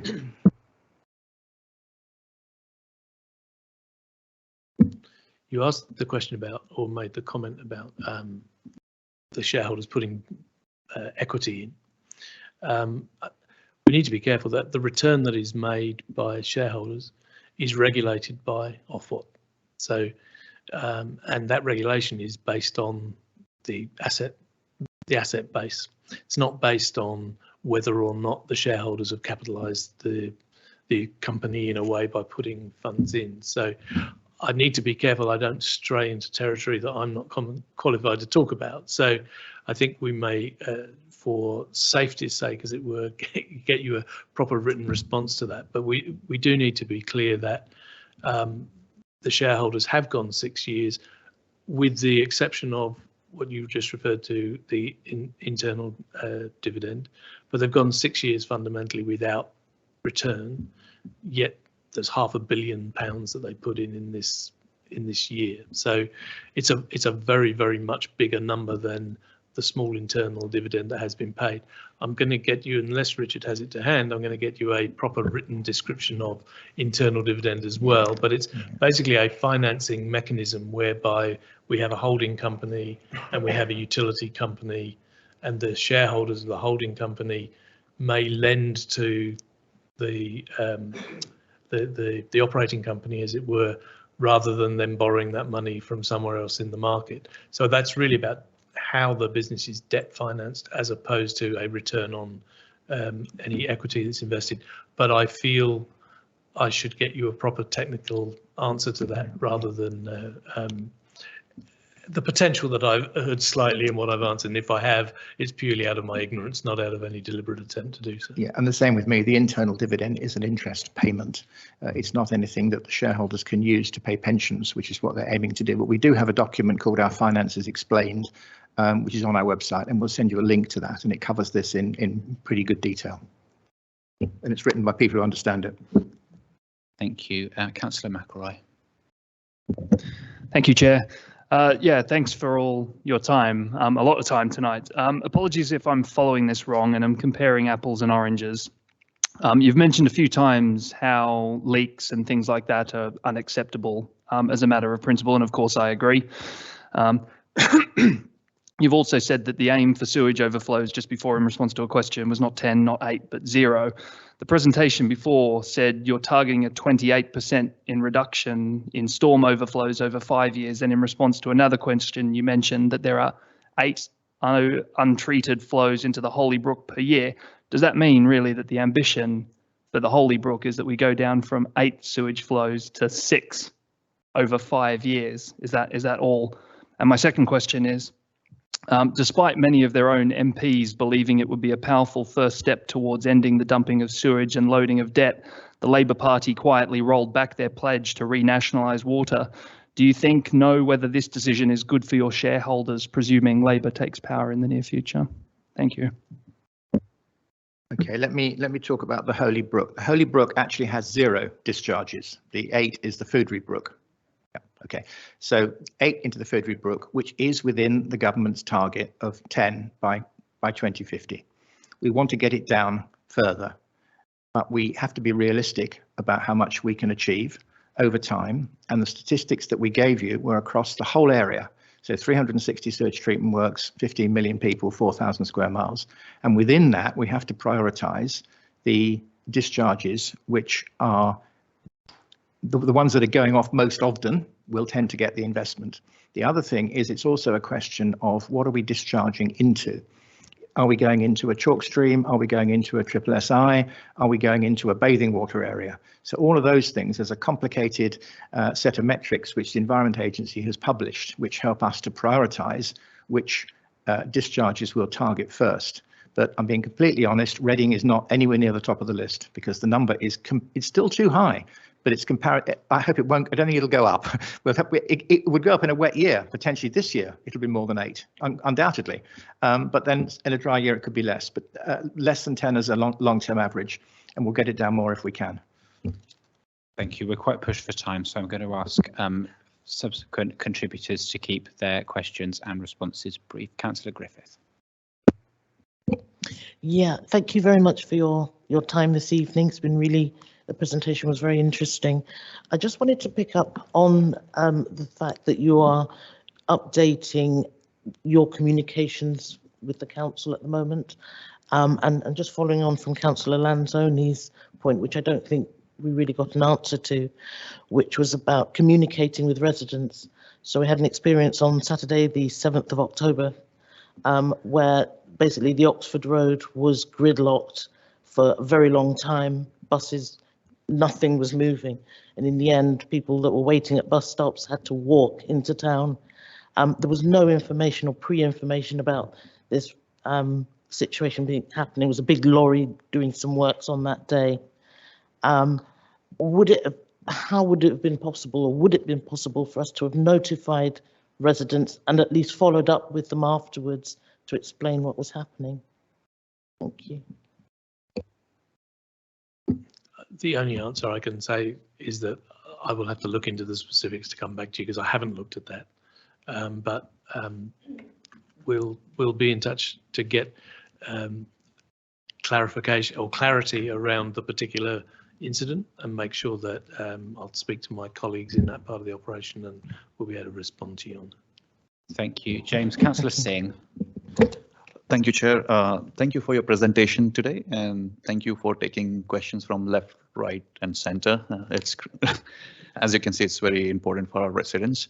I'm really glad to see there's now relationship is in place with the council, which was broken before. So I'm really glad to hear that, and I hope that continues. For me, it's really important, the gullies and the clogged drains. It's the council have spent millions of pounds on road resurfaces, and water is the #1 enemy for roads when it seeps in. So really important for us to manage that. And also it's riskier for drivers and elderly residents. So my question is around the council gullies can only operate efficiently when Thames water surface sewers are in good working order. So can you confirm for Reading it is in good working order? And there's a big difference between flooding due to heavy rainfall and due to blockage. So it is there. What was the split between, or what is the split between the responsibilities when it comes to managing the gullies for Thames Water and the council? I'd like to understand that responsibility. And how many outstanding requests for Section 81 you have for Reading? And what is the compliance rate for that? Well, if I pick up on the responsibilities first of all, we've got a very good document on that on our website, which we can give you a link to, which explains how the highways, drains and our surface water interact together. But I think that you've touched on it, which is that really we have absolutely got to work together. And we did have somebody who was in this area for a long time. He moved on for whatever reason. Perhaps there was a gap. The relationship wasn't properly passed on. We're picking that up now, and that will make a big difference for residents. Section 81, number of outstanding, I'll have to look into that. I'm afraid I haven't got that information with me. But certainly, in terms of whether the situation in Reading is good or bad, it's certainly not bad in my experience, and I've been with the company for quite a while, compared to other areas. So there are hotspots. I mean, there's a Keswick Close in Reading, which one of the councillors mentioned to me earlier. I remember from trying to find a solution to flooding there in about 2008 or 9, and we thought then that we'd found a solution. And I got to know some of the residents, and I'm very disappointed to hear that it's flooded again. But we need to get in there. We need to sort it out. If what we didn't work, if it's a consequence of something might be blocked, or it might be heavier rainfall. So there are wet spots, if you like, where we've got more to do. But I think probably if we were to ask someone to take a look across our whole area, Reading wouldn't be one of the worst. It's not good. We don't want any defects, but I don't think it's, James, from your perspective, across Thames Valley. Okay, thank you. As his last question was asked in the stead of Councillor Eden, I'm going to call Mickey Lang, Councillor Lang, briefly. Thank you, Chair, for using Chair's discretion. It's not really a question, it's just a comment. It's about when you put your graph up and I think you were on 31% and you said that we were the worst offender, but not the only offender. But as with the council, sometimes we get blamed for stuff that's out of our hands. And as with water and rivers and stuff like that, the other ones aren't called Thames Water. So I think that's quite relevant. And also sometimes it could be a backhanded compliment. Sometimes if customers are contacting you, it just proves that you are accessible. Like councillors, we're accessible, so people will come to us first. So thank you, Chair. Thank you. I'm going to take two more questions, which is Councillor Ennis and Councillor Terry. Councillor Ennis. I was just going to sum up and thank you for coming, actually. And it's been a very robust night, and you handled yourselves very well, actually. And we got quite a lot.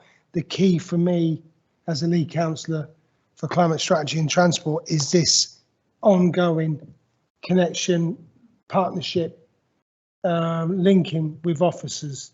We need that to happen. I mean, obviously, this isn't going to be the situation when you meet with officers. Of course not. This is politicians. But we need you to be linking in with officers on a very regular basis to work together. And once that takes place, I think things will improve markedly. So if we could take that away. Well, if I could thank you for that observation, because Nikki and I have been talking to the two people in our team, and they were really keen to get into the meetings. I think there've been some phone calls recently about one or two incidents.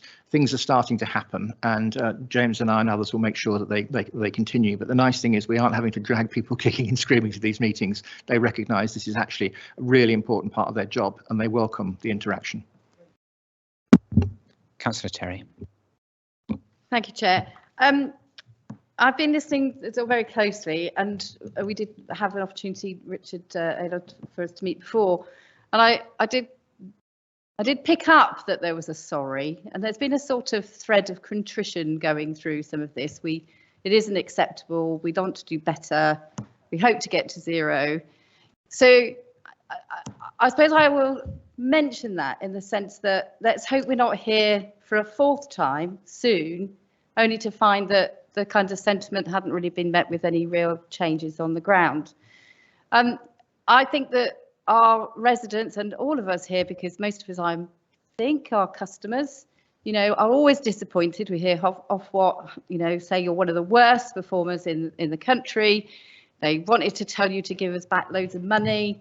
Then they said, oh, we'll let you off a bit. So I think I'm going to get £4.95 or something that, might be given back to me. I don't think I'm going to see it. But technically, you've been told to give us money back.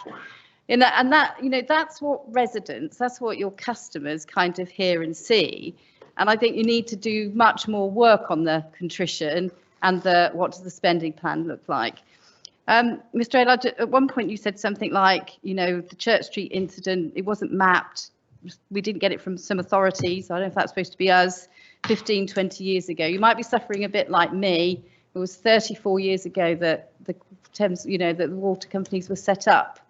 So it's been a long time in which you've had to map the systems, and you've told us lots of times that you cover lots of area. Well, maybe you need to break it up and build it a bit smaller and focus in on where people live and work and the things that they want to see, because that doesn't help the Reading residents. They want to know that you do map, that you do know where things go wrong or not go wrong. I mean, I wanted to spend a whole session on asking how many of the sewers or the pipes under the ground are still the Victorian pipes.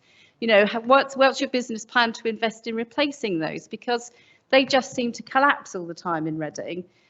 Or do we get the water leakages? So not long after we met on the 8th of November, it's another incident. We were told, I think you actually might have managed to tell us. I think Luke Massey, who's one of our officers, sent me an email as a local councillor saying Castle Hill's going to be dug up because there's a leakage. Thames Water just sort of told us it caused mayhem in the town again. The buses were late. And on Twitter X, whatever it's called, which I watch but very rarely use, what the Reading residents do is they go, there's the council digging up the roads again. There's the council holding up the buses. There's the council stopping us getting home. It's not the council. Now, you are utility and it is water and it's really important. And I'm not advocating that somehow you shouldn't just be allowed to address emergencies when you need to, because we have residents who want you to address emergencies when you need to. But that whole communication thing just has to get better so that we can give some notice, or we can manage it. We can talk to the bus companies or whatever. And importantly, as my colleague said, we've just spent £9 million. We put another £8 million in our capital programme to resurface our roads, and Castle Hill being one of them, that only recently was beautifully resurfaced, only to be dug up within, you know, weeks, months, probably it may be. And we need to know the quality of the repair is going to be good enough, because we're trying to make our roads better for all our road users, including our cyclists, because I would argue that it's probably cyclists who tend to trip over some of the poor repairs the most. So there are these things about, there's been lots of time. It may not be you, although one of you mentioned you were around in the 90s, so you've been around a while. It may be your owners, let's face it, you've had a few. The reasons your shareholders haven't had anything for 6 years is because they seem to be a much better reasonable shareholder. The lot before probably took all the money and did a runner. That's what it feels like to people. You can point me to any web page you like, but that's not what people say to us. Where did all the money go? Why has it taken so long? You know, so the discharges, it's interesting what you say. As I said, if we can see the investment going through, it is complicated. But, oh, I don't know, there's the ONS. Do your people do not see, you know, the figures of the population increases? Do you not actually know that there's a climate emergency? I know my colleague over there mentioned it. You should say it louder. We all know about climate change, which means we're going to have rainy times and we're going to have dry times. I mean, I'd like to have heard that you were investing in people who understood this and can monitor it and understand when it's going to rain a lot, so that you know what to do with the surface water, etc. So whilst there's a lot of good things, we do appreciate that you've come here, because you didn't have to, you could have said no. We really appreciate that you're fixing the communications with our staff who have been asking for quite a long time. And yes, people leave, but that isn't good enough. Continuity is important in these circumstances, and we'd like to see that improvement. But don't tell us, you know, it was 20, 15 years ago. You've had 34 years to map it. We want to see a plan that says, for Reading, please, when you can get round to it, what is the age of the pipes in the ground? When are you going to replace them? Because they probably won't fail as much, you know, and all that. And then we'll be watching very closely about your discharges, because nobody wants to see it in their rivers. Actually, you know, we know that that's always happened, but as you said, it's usually the top stuff. It's usually the stuff that goes in is fine. You're having to discharge more and more effluent that we don't want to see. And I don't see how you can't have not known for quite a long time the population was increasing, that you'd need more of it, whether it's the infiltration, the storm tanks, the whatever it is. And so 18 point, I think it is, billion of investment coming along. Well, let's see, and we hope we improve it soon. I think I've made the points I need to make. Thank you.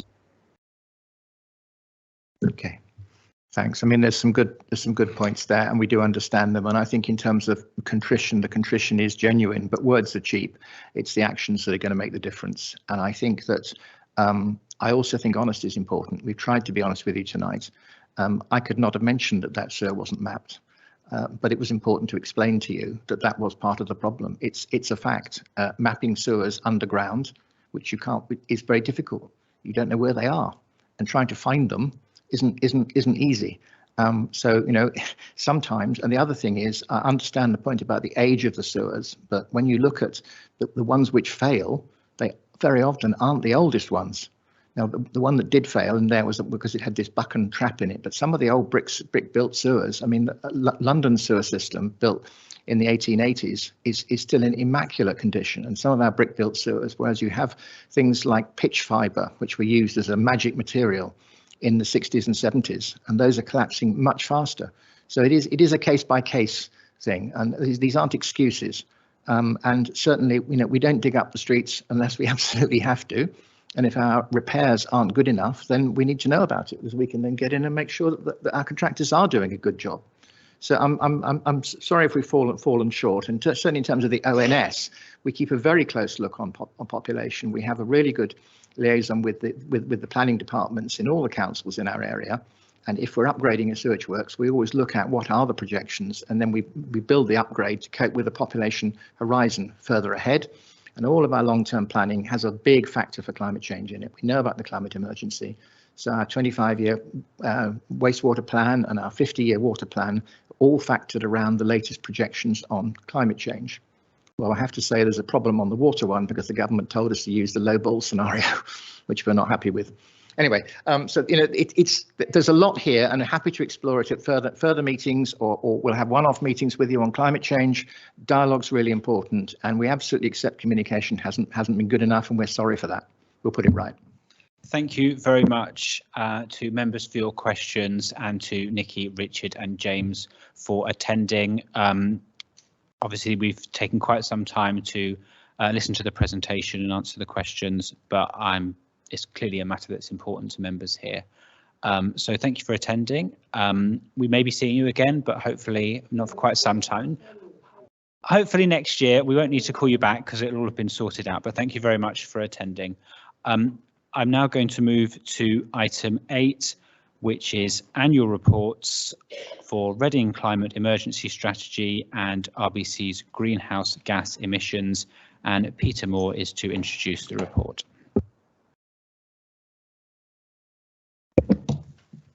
Thank you, Chair.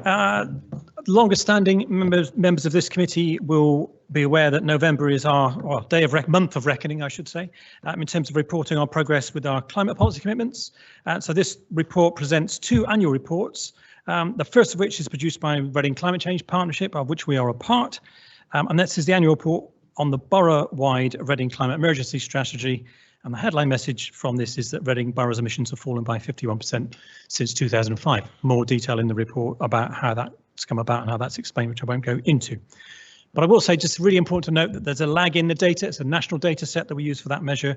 So the figures we're reporting now are for the calendar year 2021.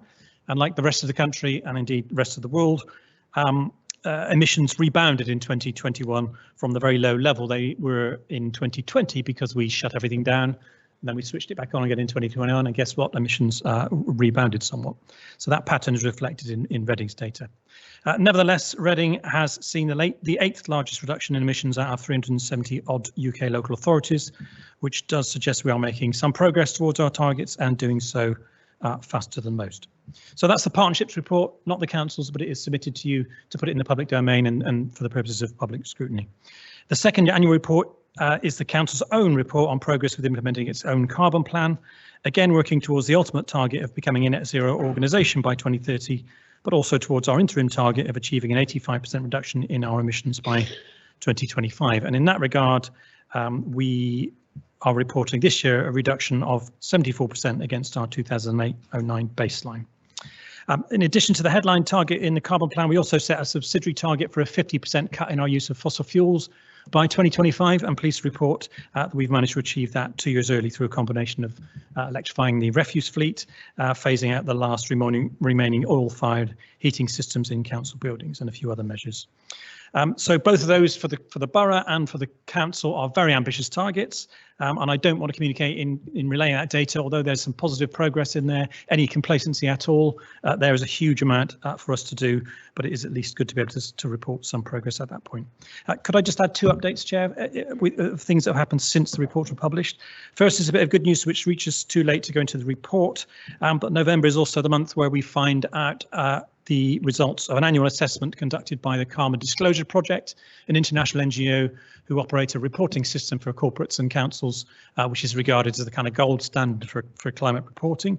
We submitted our data to them first in 2021 and were added to what they call their A list of councils demonstrating good practice.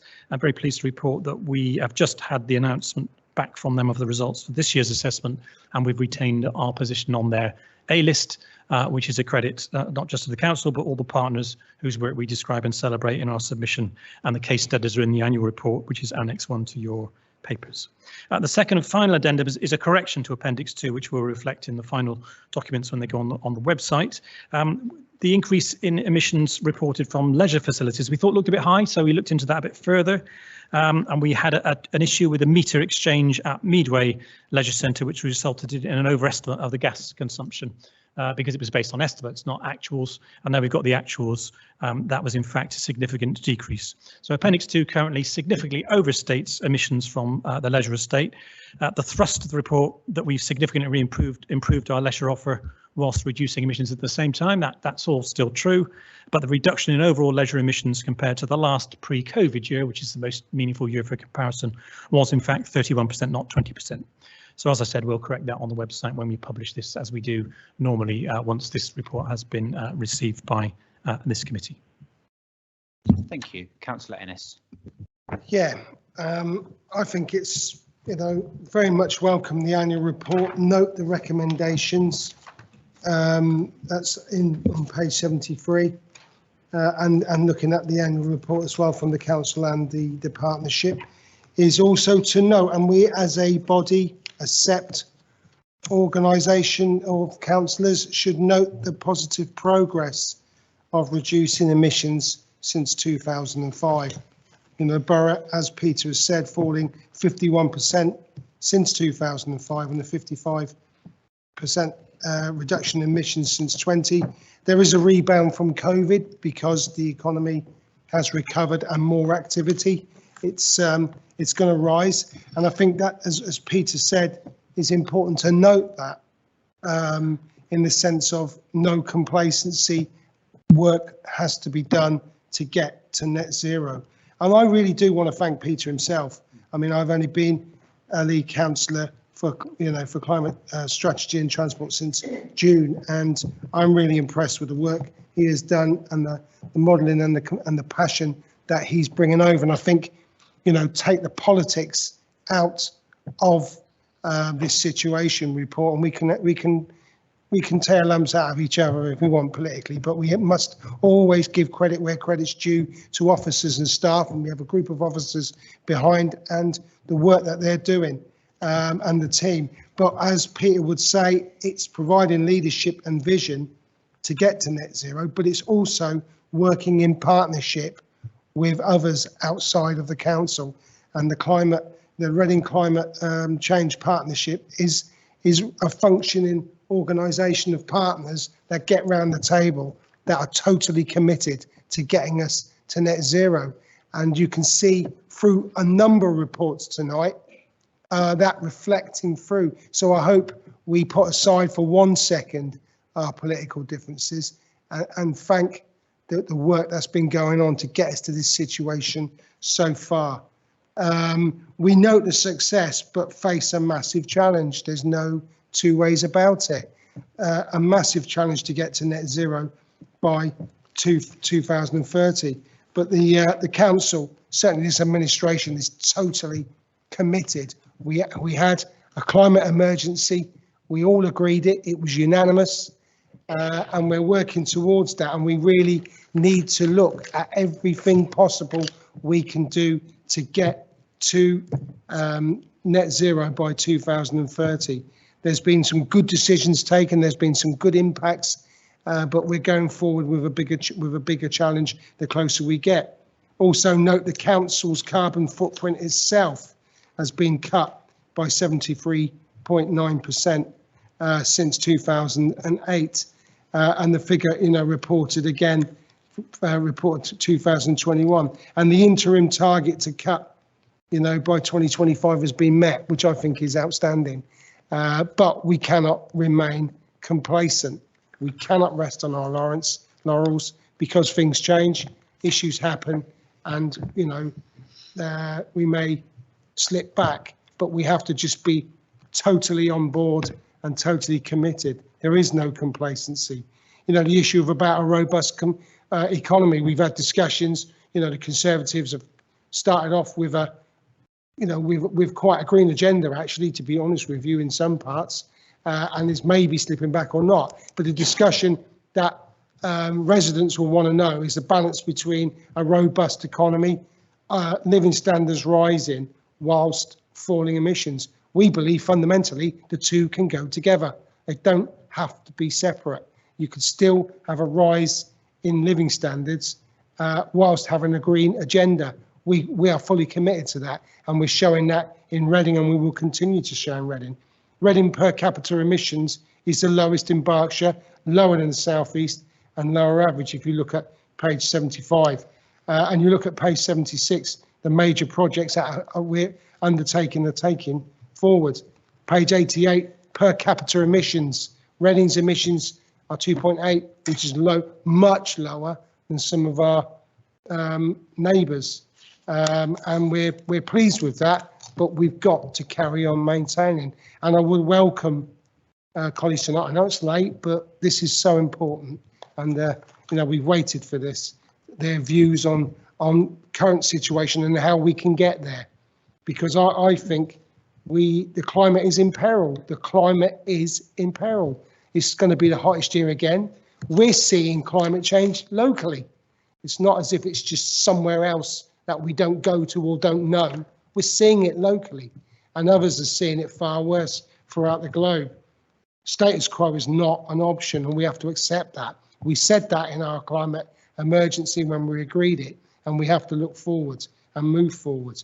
I mean, I say it, and I'm going to keep saying it, is that I'm 60, and I really want to know what sort of planet I'm going to leave my children and maybe my grandchildren, but certainly the future children. What sort of planet are we going to leave? And this is why this report is so important, and the work that Peter, the team and the partnership are doing. I really do hope that INSEPT, our political, because we are the political leadership, by the way, as councillors, that we can have some sort of meaningful consensus while having a different discussion. Understandably, political parties do differ, but it would be great for us to continue to maintain or to have a good consensus going forward in achieving net zero. So very much welcome the report, very much welcome the work going on. And as far as this administration as leaders, there is no let up and there's no complacency, because it is tentative and the climate is tentative. Thank you. Thank you. I've got Councillor Moore and then Councillor Lang. Thank you, Chair. Councillor Ellens, be pleased to know that I'm about to make two positive non-political comments. First of all, thank you very much for this. On the first report, from an aesthetic point of view, I'm delighted to see the climate stripes in the footer of every report page. I leave that in there until end of time. The other one I want to talk about is the case study 13, which is the Draft Busters group. I've met some of the people from this group, and I'm actually quite inspired by how passionate this group of volunteers are about a topic that actually, if you think about it, it's quite a simple topic, but it's actually can make a huge difference to people. And they've done such a fantastic job of helping people across the town about just doing some very simple things to help with their energy usage. And it speaks for itself. Another 10 groups in the town surrounding Reading have started their own groups of this. So really, really good. Highly recommend looking at their YouTube channel for anyone in this room who wants to improve things like that, especially if you think about the age of many properties in Reading being Victorian buildings. They're not exactly built to keep out drafts, but very, very pleased to see them in there, because I know it's a labour of love for them. So thanks very much. Councillor Lang. Thank you, Chair. It's just to lend my full support to Sister Portfolio with Councillor Ennis, really.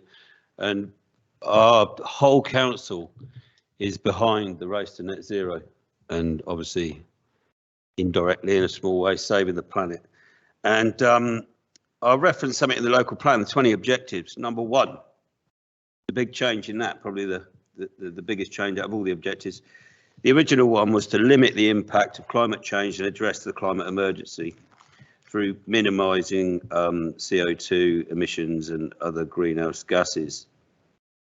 And now it's to basically to eliminate CO2 emissions and other greenhouse, to address the climate emergency through minimising CO2 emissions and other greenhouse gases. Yeah. Thank you. And the final contribution on this will be a brief contribution from Councillor McElroy. Thank you, Chair, and thank you to officers for all the work that they're putting in here. They must feel like they are fighting against a rising tide. Very much agreed. The science of climate change is very clear as to what needs to be done, and I don't think there's anything political about seeing that through. I think, Chair, if an A rating equals thousands of damp, mouldy homes, congested, stinking roads and cycle lanes to nowhere, then I'd hate to see what an F rating looks like. I can't believe it's been another year since I was sitting here saying, I can't believe it's been another year. The council declared a climate emergency in 2019, and according to these numbers, as of 2021, we had made negligible progress on that. So 2 years going nowhere, with us going backwards in the most recent year, not that the council's press release mentioned that. And I quote from the report, the pace of the emissions reductions will need to increase significantly to get back on track to achieve net zero by 2030. And that's pretty much an identical statement to what the report had last year. Are we going to hear that same statement again next year? The council officers are obviously telling us this is a problem. The service plan risk assessment has failure on this front, throbbing away, red, still. There's no urgency in a transport strategy with no actual plan beyond everyone deciding to start walking and cycling because, I don't know. During the pandemic, we heard about how the pandemic presented a golden opportunity for circuit breaking change on our transport system, but from the bounce back, we can see that that open goal has been missed. Reducing emissions from heat is a big part of the puzzle in the report, where we need to make big leaps, yet the council sits on advice that heat pumps should be default for new builds. Said we leave the decision to developers in Emma Green, for example. The council cuts funding for zero carbon council houses after bizarrely handing back $500,000 meant for exactly that. Yeah, the council has made like really good progress for a while there, but for these last 2 years, there has been a bit of a flat line, and that doesn't look like we're on track. You know, despite the boosterism, the lead councillor can't be happy with that flat line. The mayor, who claims to be passionate about this issue in their last year, they can't be happy with that. And I don't know what the numbers for 22, 23, 24, 25 will show. I hope they will show a significant progress. But please don't let there be another year wasted going by. You know, you guys have a huge majority that you've built up over 50 years. Please use that for something for this. Thank you. Thank you, Councillor McElroy. Yes, Peter, if you'd like to come back. Just a very quick response, just on a factual point of data. It's just important to differentiate between the borough data and the council's data. Clearly, we're responsible for the corporate emissions. They represent about 1.2% of the total for the borough. So there's a lot in that borough statistic, which you're quite right, has flatlined. But like I said, the most recent data set that we've taken from a cut of the national data is 2021. So there is a story to unfold there, and we expect that to continue its downward trajectory, having had the blip of the pandemic going down and back up. But flatline is a bit harsh. It has gone down a bit, and you've got to look at the long-term picture, and the progress has been good on that score. But it does reflect a lot of activity that is more than what the council does. You know, we have influence but not control over a huge part of that emissions, which is glowing red. You're quite right in the risk assessment, but that's just to clarify the difference between the two. Thank you. I'm just conscious that Councillor Ennis has indicated that he'd like to sum up, but we have got several climate-related items on the agenda. Okay, briefly. No. You know, we made progress of 8 out of 374. That's not F. That's thing. There's going to be more information coming up and reports that I'm going to be pointing to our colleagues in East Reading, that there's more work coming upstream to make things better, to make our air quality better. So you'll be in the how.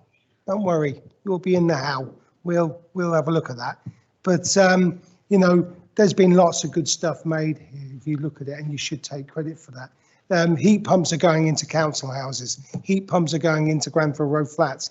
Heat pumps are going into, we are for, you know, pathfinding going forward, a leader in many councils with our estate, with our council housing, and it will go further. And we will work with the private sector as much as we can within our control to ensure that. That is one of our key objectives, as Peter will tell you, the climate change partnership is to come out and work with the private sector. A lot out in the private sector are keen to actually get involved.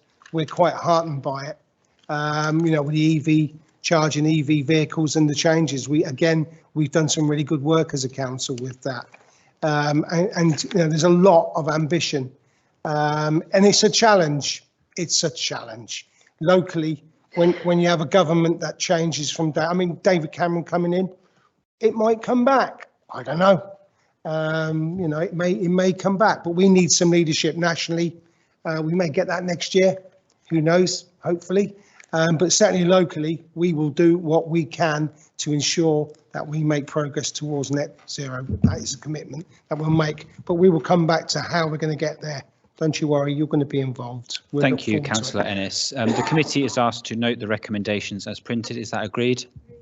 Thank you. The next item, thank you, Peter. The next item on the agenda is Air Quality Action Plan Review. Ross Jarvis to introduce the report.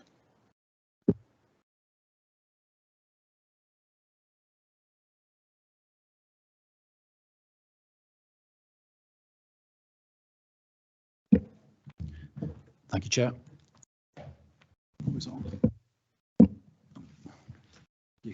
Thank you, Chair. Okay, this report brings forward the draft Air Quality Action Plan for approval to go to consultation. This has been reviewed for the first time since 2016. Over the course of this action plan, NO2 levels have improved significantly, so that whereas there were exceedances of NO2 objectives across the borough, there are now only a few hotspot locations. The new Air Quality Action Plan identifies areas where we need to improve air quality over the next 5 years and proposes actions to help achieve these improvements. The last action plan focused on NO2 improvements. This action plan also aims to reduce NO2 to achieve a compliance, but there's a new focus on actions to improve particulate matter PM 2.5, which is the pollutant that causes most harm to health.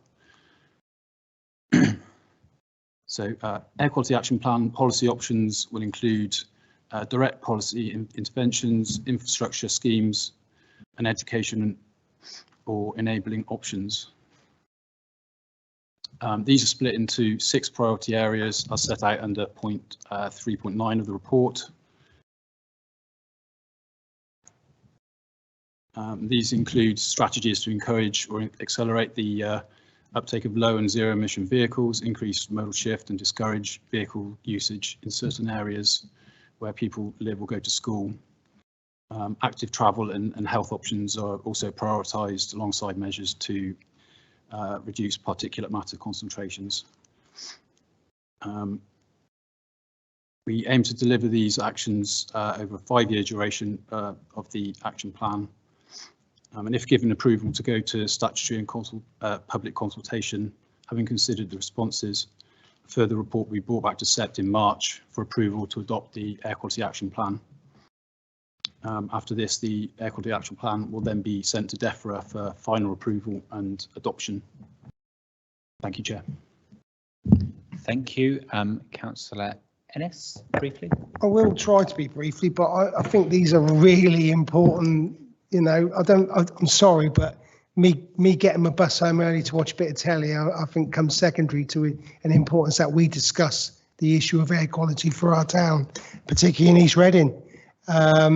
You know, this is a really good report, and thanks again, Ross, for the work that's going on and the consultation. Note 1.1, the 2, you know, what recommendations, what the committee's asked is to approve the quality action plan to take forward for consultation and to note a further report in March 2024.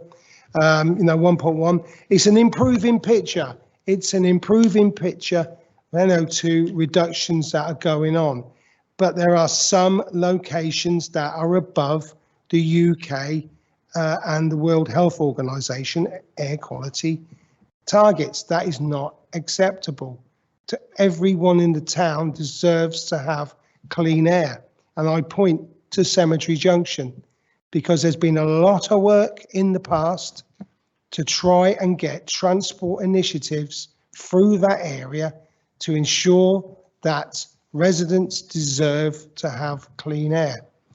And all these reports link together because we got one coming with a consultation. And I really hope the colleagues will take on board that the council fundamentally believes it's not acceptable for some areas to have not clean air, to children to go to school with issues, and that the council are putting forward, like we did with the MRT, which was soundly rejected by yourselves, and other issues as well. And we're looking further to try and ensure that clean air is a matter of fact and taken for granted in areas like Cemetery Junction and other parts of the town as well.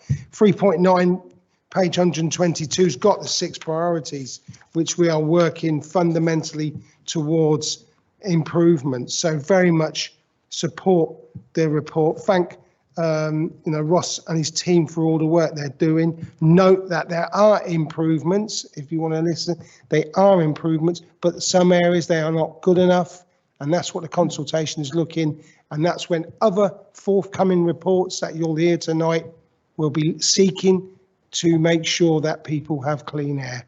So thank you ever so much. Thank you, Ross. Thank you, Councillor McElroy. Thank you, Chair, and I appreciate all the work that the team is doing in this regard within the limitations that have been placed on them. Given that the UK recommendation levels are considerably higher than the World Health Organisation's recommended levels, I'll reference the WHO levels in what I have to say here. Personally, it's my opinion that ruling out a ULEZ at all, let alone one that covers the parts of Reading where the air pollution is actually in place, is politically craven. And it puts perceived electoral advantage ahead of people's life expectancy and our kids' development. Anyone who actually sniffs outside their window knows that the air quality in Reading is pretty ordinary. PM 2.5 at Cemetery Junction, way over the limit recommended by the World Health Organization. Caversham Road, Oxford Road, London Road, they're all filthy and exceed the WHO recommended limit for PM 10. Nitrogen dioxide on Friar Street, nearly 4 times the WHO recommended limit. You know, communities who get a sweet taste of a ULEZ, however suspicious they are initially, rarely look back. I suggest that anyone who lives in Reading and breathes on most days participates in this consultation, which we will support going forward. Thank you. Thank you, Councillor Moore. Thank you, Chair. A month ago, the Friends of the Earth did some analysis and revealed that 98% of the neighbourhoods in Reading were exposed to air pollution exceeding the World Health Organization recommended safe limit. This is not limited to Reading. This is, as Councillor McElroy says, it's a problem across our country. So I think this action plan is very timely on the basis of that analysis. Just a few points. Number one is one of the first measures on the table, 5.1, talks about introducing more 20-mile-an-hour zones, which I'm delighted about because that's something I've been campaigning on long before I was a councillor. And I know there have been, I remember Councillor Page has not been a massive fan of them in the past, but having this on the plan makes me very happy. And I know there'll be many neighbourhoods in Towerhurst, which I represent, who will be delighted to see that.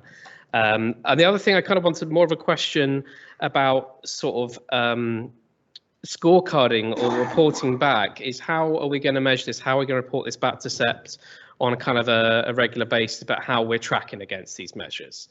That would be good to understand. Thank you. Councillor Lang. Yeah, through the chair, I just wanted some clarification. I wonder whether the chair could provide it actually. Were the Greens, was that a manifesto pledge from the Green Party to put a ULEZ in? Was it? Is that what they're supporting? I'm afraid, as Chair, I couldn't answer that, but I think you put your views on that on the record, Councillor Lang. Thank you. Before I go back to Councillor Ennis, would you like to respond to any of those points?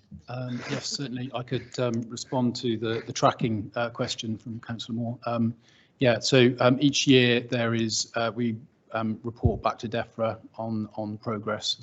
So there's a report goes back to DEFRA, and we could certainly report that back to members in SEPT, and to sort of catalogue that. Councillor Ennis, you don't want to say? No. Thank you. The committee is asked to approve the plan being taken forward for consultation and to note the recommendations in the papers. Is that agreed? Agreed. Thank you. The next item is outcomes of the strategy room project. Peter Moore to introduce the covering report and a short video. If anyone would like to speak on this item, can they indicate now? Nope. Okay. Thank you, Chair. We were hoping to have an external speaker beamed in. Wonderful colleague called Rachel Briscoe, who works for a local Reading-based agency, who ran this national pilot project called the Strategy Room. Rachel's just had a baby.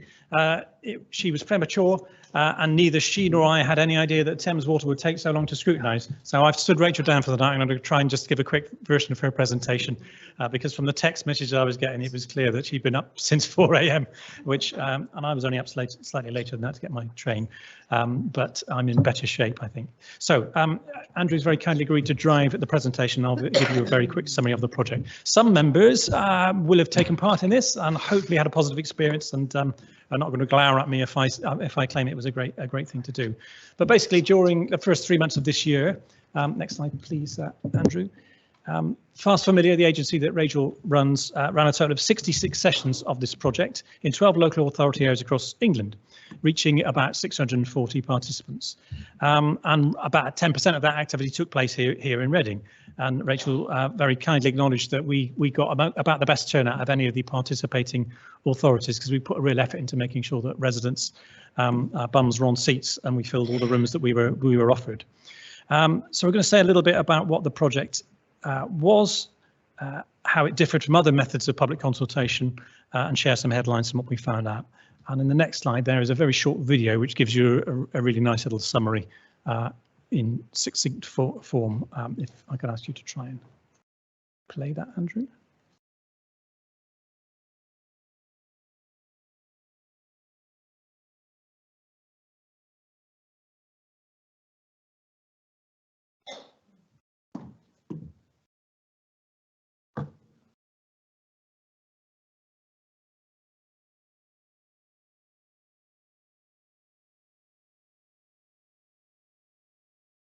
Never works, does it? I can move on if to the next slide if we're going to struggle with that working, Andrew. It worked in our dry run, didn't it?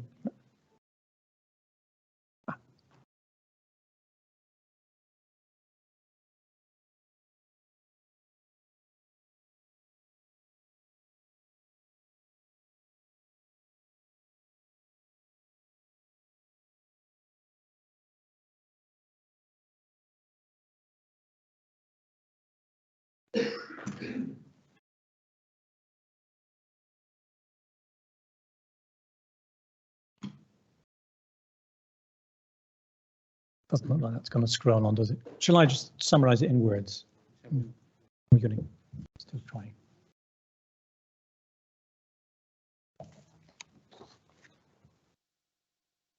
And express their views. The strategy room combines deliberation, like you might get in a citizens' assembly, along with interactive polling. It's about community consultation, it's about engagement with the tenants, residents. I think asking those questions get people to think differently.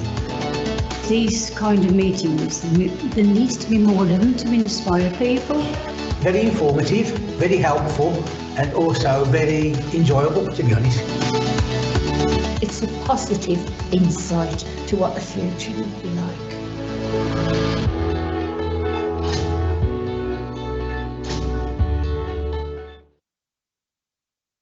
Thanks, Andrew. Next slide, please. So real people who participated in the project there.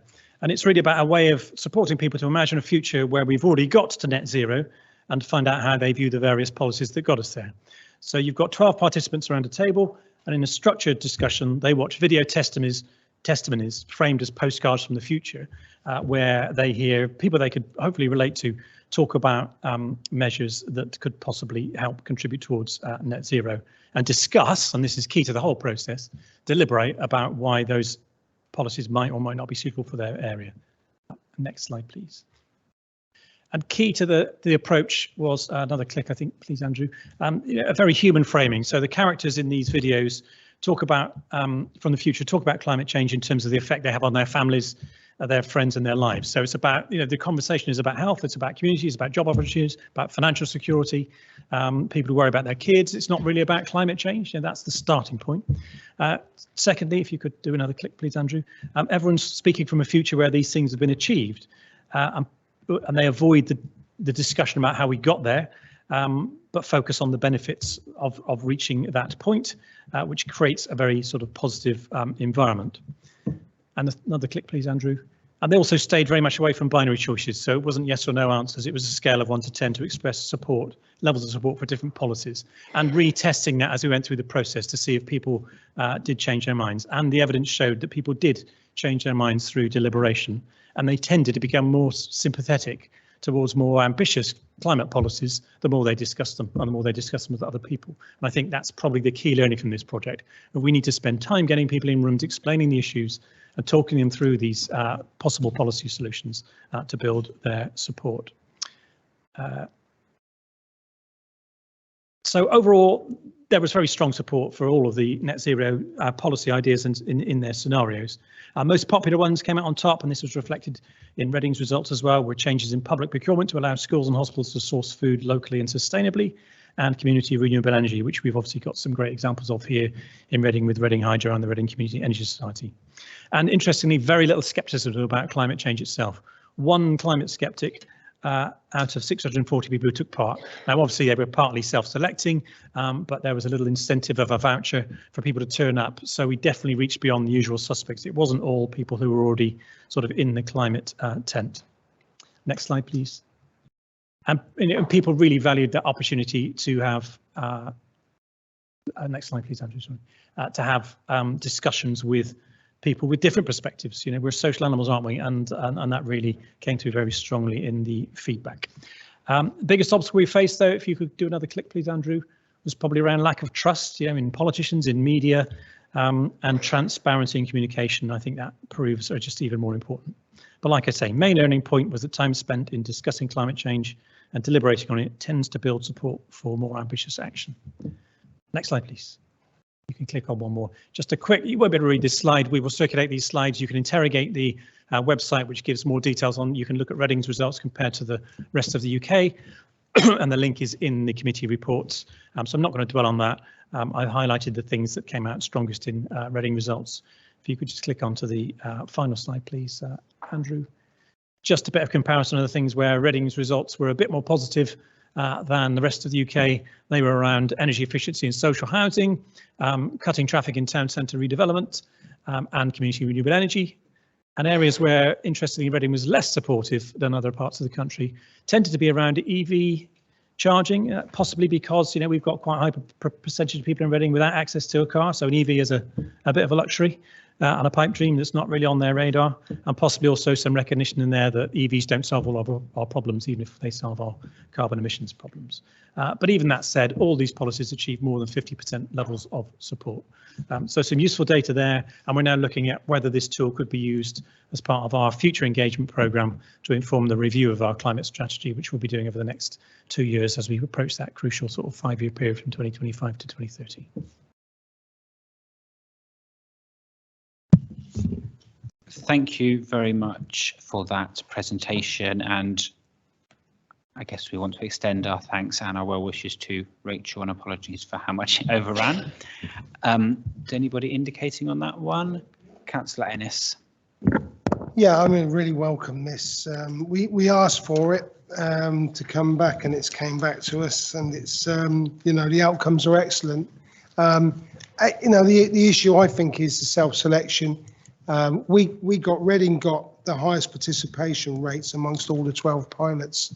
I'm not sure there was any Green Councils in that time, because I'm not sure there's any Green Council. I'm sure there's one, but they got a lot of participation. The issue for me is how we can engage with the people of Reading. I really think there's a lot of engagement for people.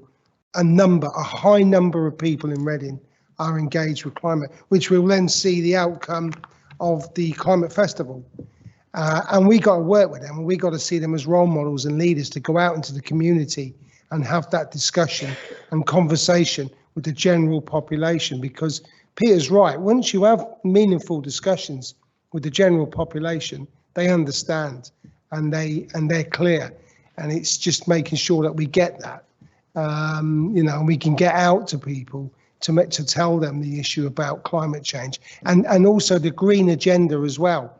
It doesn't have to cost working people. It doesn't. That's a myth. That the green agenda, in fact, will benefit working people going forward. And I think you could see the figures there. So not only are we going to engage with people who are interested in climate change, we want to engage with younger people, with schools, with colleges, with young people, because they're the future. And I really welcome this report and welcome the outcomes, and also welcome moving that forward, moving that agenda forward, how we can engage. So thanks ever so much. Thank you, Councillor Ennis. And on a point of information, I believe that Councillor McElroy was indicating that he was in attendance at the strategy room. Thank you. So on that, the committee is asked to note the outcomes and the recommendations in the report. Is that agreed? Thank you. The next item is Reading Climate Festival 2023 evaluation. Peter to introduce the report with short video clip. Thank you, Chair. Yeah, this report has been submitted in parallel to H&L Committee, where it was discussed last week, and to SEP Committee this evening, because it very much straddles the remit of both committees. Andrew, I was going to tee up a short video, so with bated breath after what happened with the last one, I'll give him the chance to get that going. And if it plays straight away, then great. If it doesn't, I'll just keep talking until it starts. Looks like it's going to play.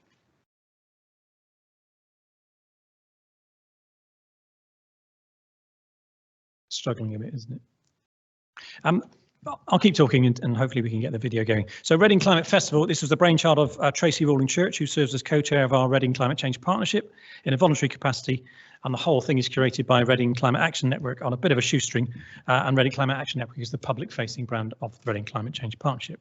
First festival took place in 2020, by necessity an online series of events because we were in lockdown at that point. And we repeated it in 2021 and 2020 as a hybrid format with a combination of virtual and face-to-face events. And we built up participation to about 1,000 people a year using under that model.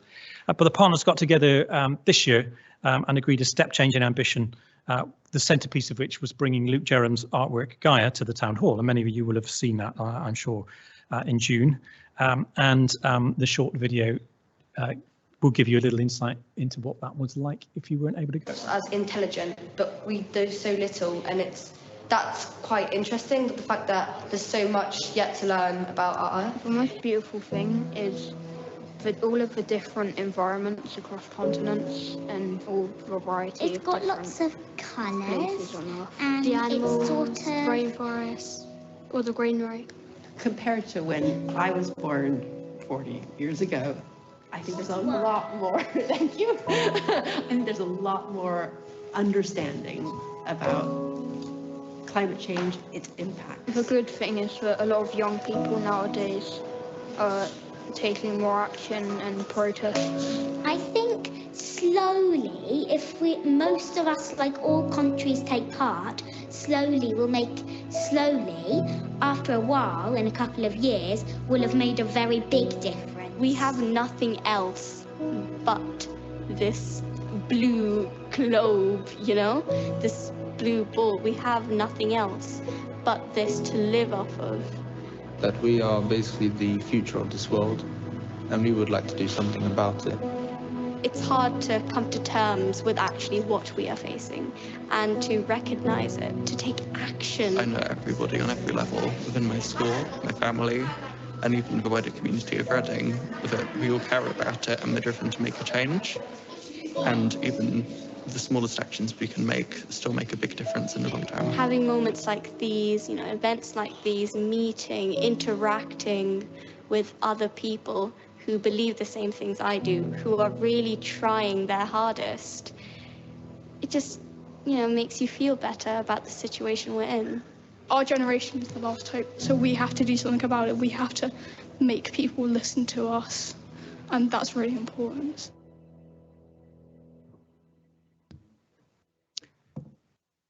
So a few voices there from young people who saw the Gaia exhibition. My only worry with that is the implication that the young people are going to sort it all out, because I guarantee when they're all in this room for the Schools Climate Conference that we're hosting again on the 8th of December, they want to know what the grown-ups are doing to sort it out so they can enjoy their childhoods, and that is a great event. I'd encourage you to pop your heads in if you get the chance, because the quality of the debate has got better every year that I've been there, and the level of challenge from the students has got stronger. So in numerical terms, Gaia made all the difference to the festival this year. We engaged with 13,000 people compared to our sort of run rate of about 1,000, and most of that was due to the numbers that came through Gaia. So hugely successful initiative to raise awareness and start conversations about climate change, which is again back to the last item about deliberation and the importance of that. And I think really also illustrated the power of culture and the arts to get people talking about climate change, and reach people that aren't already part of that conversation. And that's a really important lesson. Not sure how we follow that next year, because it was a huge effort by a lot of partner organisations. I just want to close by paying tribute to those and inviting the committee to do likewise. Reading Climate Change Partnership, particularly Tracy, who I mentioned earlier, for conceiving the festival and playing a huge part in its delivery, and to the partners who brought Gaia to Reading, particularly the Culture Service of the Council, University of Reading, Reader, and of course Reading Climate Action Network. Thank you, and I'm sure we'd all echo that. Councillor Ennis. Yeah, I'd like to echo Peter's comments about thanking the work that was done by the Reading Climate Action Network and the partnership, because it was an outstanding festival. 12,000 plus. And it was great to see the schools, involved as well, because that's the key. I mean, I was barely a week as a lead, and I went to see the guy, and it was quite really effective, because the globe, the world, to see the world there, in its detail, was tremendous. But how tentative it looked, how tentative our globe is. And hence that's why I'm going to try and get the global to bring to the local. And I thought the festival did that. It was a lot. I mean, only 24% were outside Reading, which I think is really good. It says in one of the pages, I think it's page 197. And it was a really good day. Lots of debate. I like the issue about not binary. We can agree to disagree. We've got a different emphasis as far as we're concerned. We're all legitimately representing our views and that, but really try and attempt to come together to get some type of consensus moving forward is how we can make some changes. And I felt the festival attempted to do that. I didn't feel it was confrontational or binary at all. It was a different emphasis from different groups that, you didn't have to disagree with, but had a different view. And, it's going to be a struggle next year to be as effective as that, but I think it's something we should definitely think, because the date's already in there, isn't it? Or the plans are in place, and also about what people can do to change their own lifestyles. I thought that was really important, because you hear some people saying, well, China's doing that, China's doing this. Actually, there's a lot of work going on in many of the countries about climate change, but we can do something locally to make changes, which will happen, which will make a difference. So very much welcome the report, and really enjoyed it, and the evaluation. And I think we should thank the committee for doing that. Thank you. Thank you, Councillor Ennis. I've seen no other indications, so the committee is asked to note the report for information. Is that agreed? Thank you. The next item. Thank you, Peter. The next item is Strategic Transport Schemes Update. Chris Maddox to introduce the report. Yep, thanks so much, Chair. So this is the regular report to this committee, which provides an update on the current programme of major transport schemes in the borough. I know the point's been made previously, but just to emphasise that the purpose of these schemes is to deliver the vision and objectives of our local transport plan, which is currently out to public consultation, the climate emergency strategy and the air quality action plan, amongst other strategies. I'll keep it brief, but just a couple of things I wanted to update on within the report. So we've got the update on the progress with Reading West Station scheme, and just to update that Great Western Railway recently confirmed that the footpath outside the new building on the Oxford Road will be reopened this coming Monday, so that's 20th of November. I know that's been long awaited, so that will obviously clear that out and remove the traffic management measures as well. And I know there's other things going on the corridor, but at least that'll be one less thing going on. And then there'll be a process to bring the station into use. or the new building into use anyway. And then just a couple of quick bits on the bus service improvement plan. So the tap on, tap off contactless payment was launched on the 1st of this month on Reading Buses and the other 2 main operators as well. I believe uptake's been good so far. I've used it myself and it works well. You just need to remember to tap off when you go off as well. But at the moment, we've got our £3 fare offer for all day travel if you use the contactless payment, and that's funded by the BSIP grant, and that runs until the end of December. And then just finally, another update to the report in terms of the BSIP programme. We talk about the proposed package of bus lanes around the borough. So we have now launched the statutory consultation on those 6 bus lanes. That runs until the 7th of December. So we are taking feedback as part of that consultation, and also the drop-in sessions we're doing for the local transport plan. We've also got the plans of each of the proposed bus lanes there as well, so people can see those and speak to us about them. So yeah, there's no decisions we're seeking this time, so it's, the committee's just asked to note the contents of the report. Thank you. Councillor Ennis. Yes, I hope we do note the contents of the report and read avidly the very much activity that is going on as far as transport in Reading is concerned. If you look at the front sheet on page 211, you can see a lot of work that's going on. Again, we want to thank Chris and the team for their hard work. You know, we got the local transport plan consultation that's currently going on. Lots of activity on that.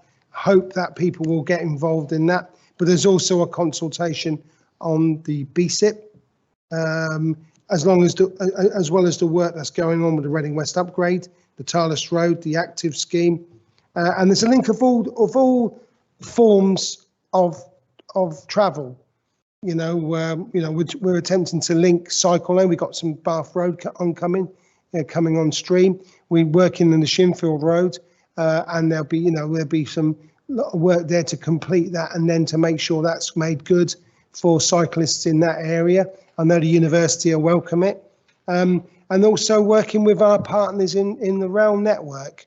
You know, it wouldn't be too bad in something to have a similar type of scrutiny with the rail network in Sept as we did with Thames Water today, because they're partners who are willing to engage with us, such as the improvements, but also potentially a ticket going forward. But I want to finish on the BSIP, the Bus Service Improvement Plan, which is £26 million given by the Conservative government. That's where we got the money from. So, thank you for that. And we're going to use that, put that to good use. Credit where credit's due to the Conservative lead on transport. I mean, I heard him on the TV, and I've read his article, and I couldn't have wrote it better myself, to be frank. Excellent, and I hope he gets the full support from yourselves in the Conservative Party, because I think he's making a lot of sense as far as bus travel's concerned. Talking like we heard earlier on, had a bit of a political discussion from Councillor McElroy, who's a bit of a political animal, really, talking about ULEZ, because didn't want the MRT, wanted bus lanes. Now, when bus lanes are coming, don't want the bus lanes, want ULEZ. I want to see you put that in your manifesto. We don't necessarily have to go with other forms of control. We got the second best bus ever, Chris. I might be wrong, but I went on the trip up to Nottingham. It is good, but I think we're better, and we're going to be better. We are certainly one of the best as the lead for the Conservatives transport, as rightly said, one of the best public transport services in the country.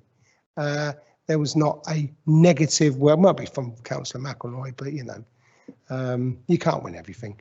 But there's not a negative word about the bus service. So what we've got now is a chance of 26 million from Boris Johnson's government to use that to good effect to make the bus service more effective.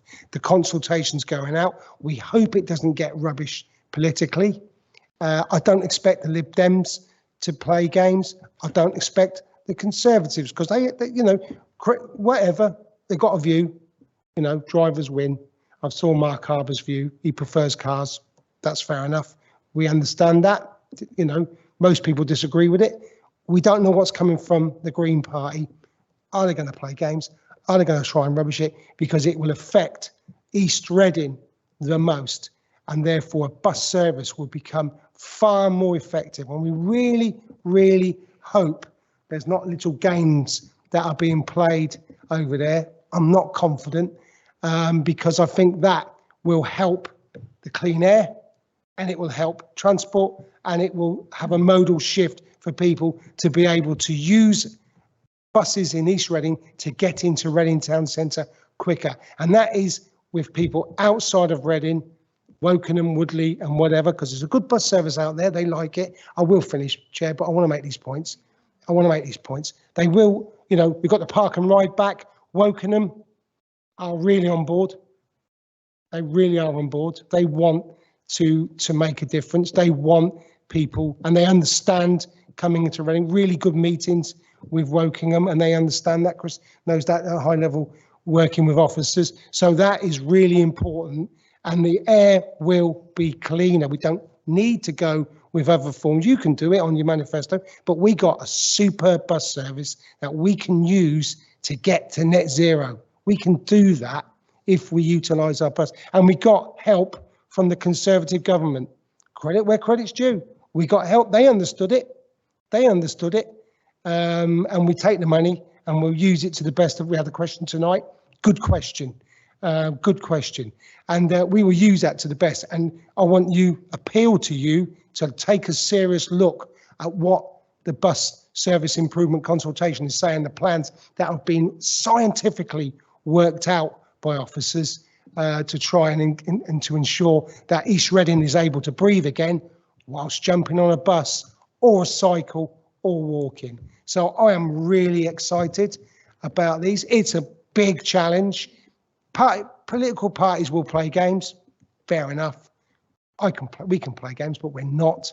We want this to work. All these linking together will really make Reading a better place to travel, and people will be able to get about using public transport, cycling, walking, and using the car when they need it. Because many people need to use their cars. Let's have an acknowledgement of that. Is many people, you can't get a ladder on a bus. You can't get your toolboxes on a bike. You can't.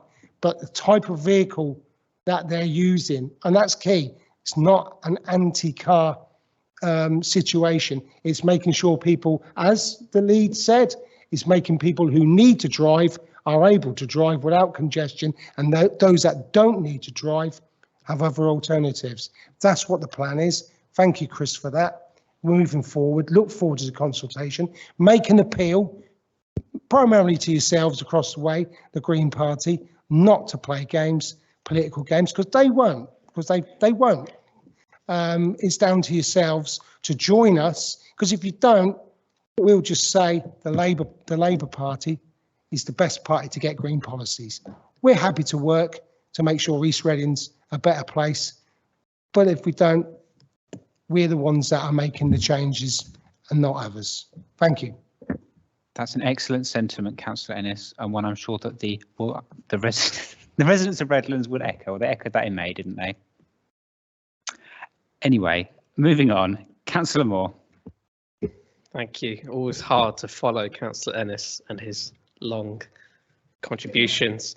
I will point out that it has been Lib Dem manifesto pledged to introduce a low emission zone for over 10 years in our manifesto, and we'll get there one day. But the other point I want to make is not political at all. It's about Reading West Station. I'm very pleased to hear about the footway. It's going to reopen on Monday, and that will really help the traffic flow with the traffic management measures removed.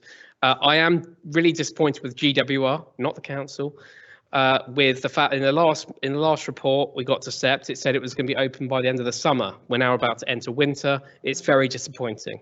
A point of correction on 3.12, it says the new entrance and gate line at Tilehurst Road entrance as completed and opened by GWR. I can confirm it's not open. It is still shuttered and surrounded by Harris fencing.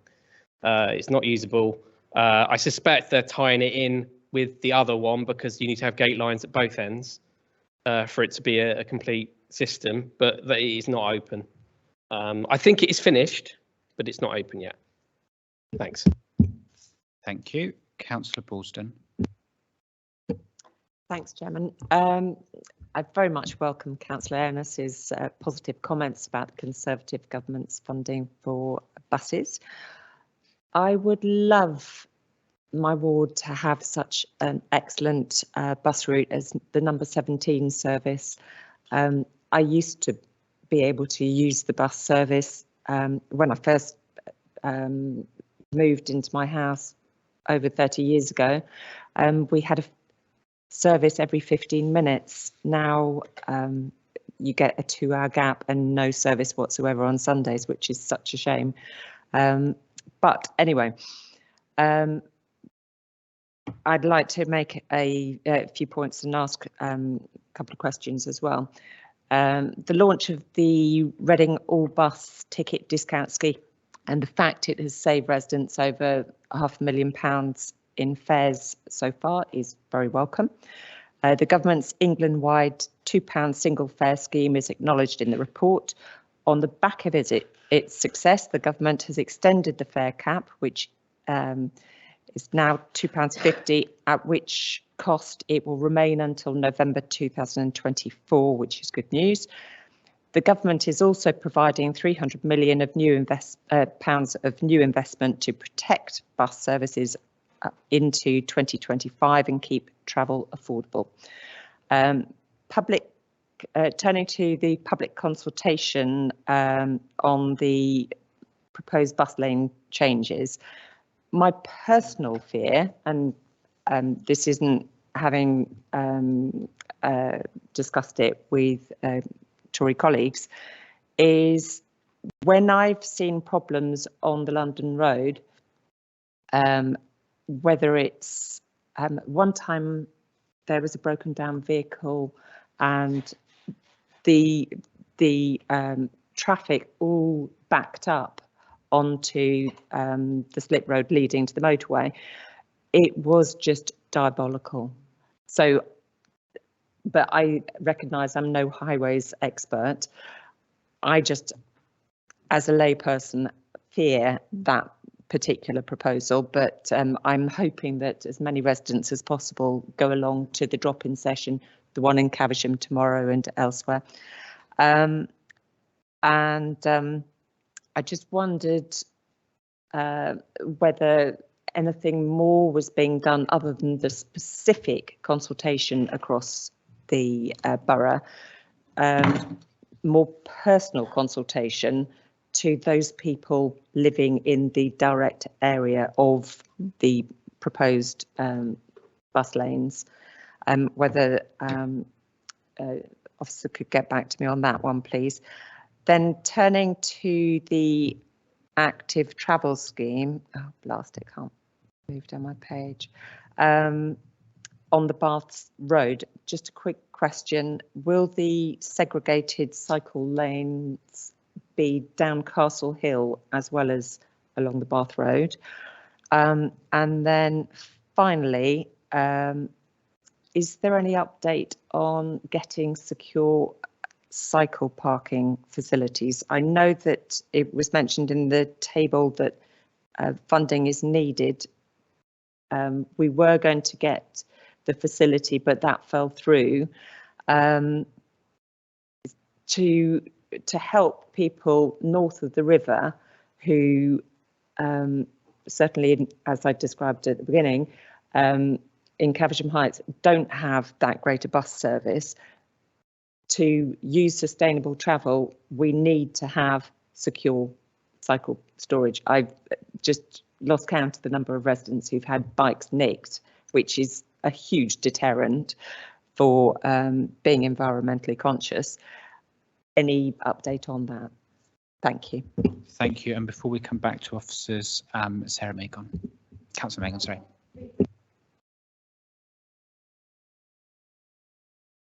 Sorry, can you put your mic on, please?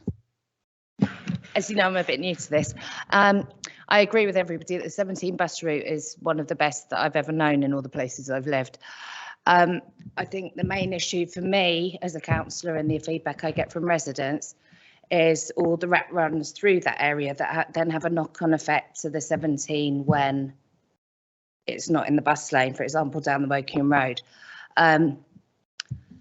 which is where I think possibly a ULEZ type scheme could ease that, because an awful lot of them come through from Wokingham, and when there's any kind of roadworks, Thames Water or anything like that, it all kicks back onto all the major things. The other thing I was going to say was that I've had several residents ask me about how many buses travel down that section of London Road, and I've never travelled on a bus that way, and I'd be quite interested to just know exactly what the volume of bus traffic is on that section, because they seem to be getting an awful lot of negative feedback. Is that the only one? So how much that would benefit losing the traffic lane, because we seem to be getting a lot of inquiries from residents questioning that, and I've obviously passed them on to the consultation. Thank you, Councillor. That's interesting to know. Thank you. I can definitely pass that on to inquiries. Okay, thank you. And as I say, I think a lot of the traffic pollution in East Reading is to do with the rat runs and the way it sort of cross-sectioning the bus routes as well. Thank you. Can I ask Chris to respond to any of the points there, or send an email if you don't have the information to hand?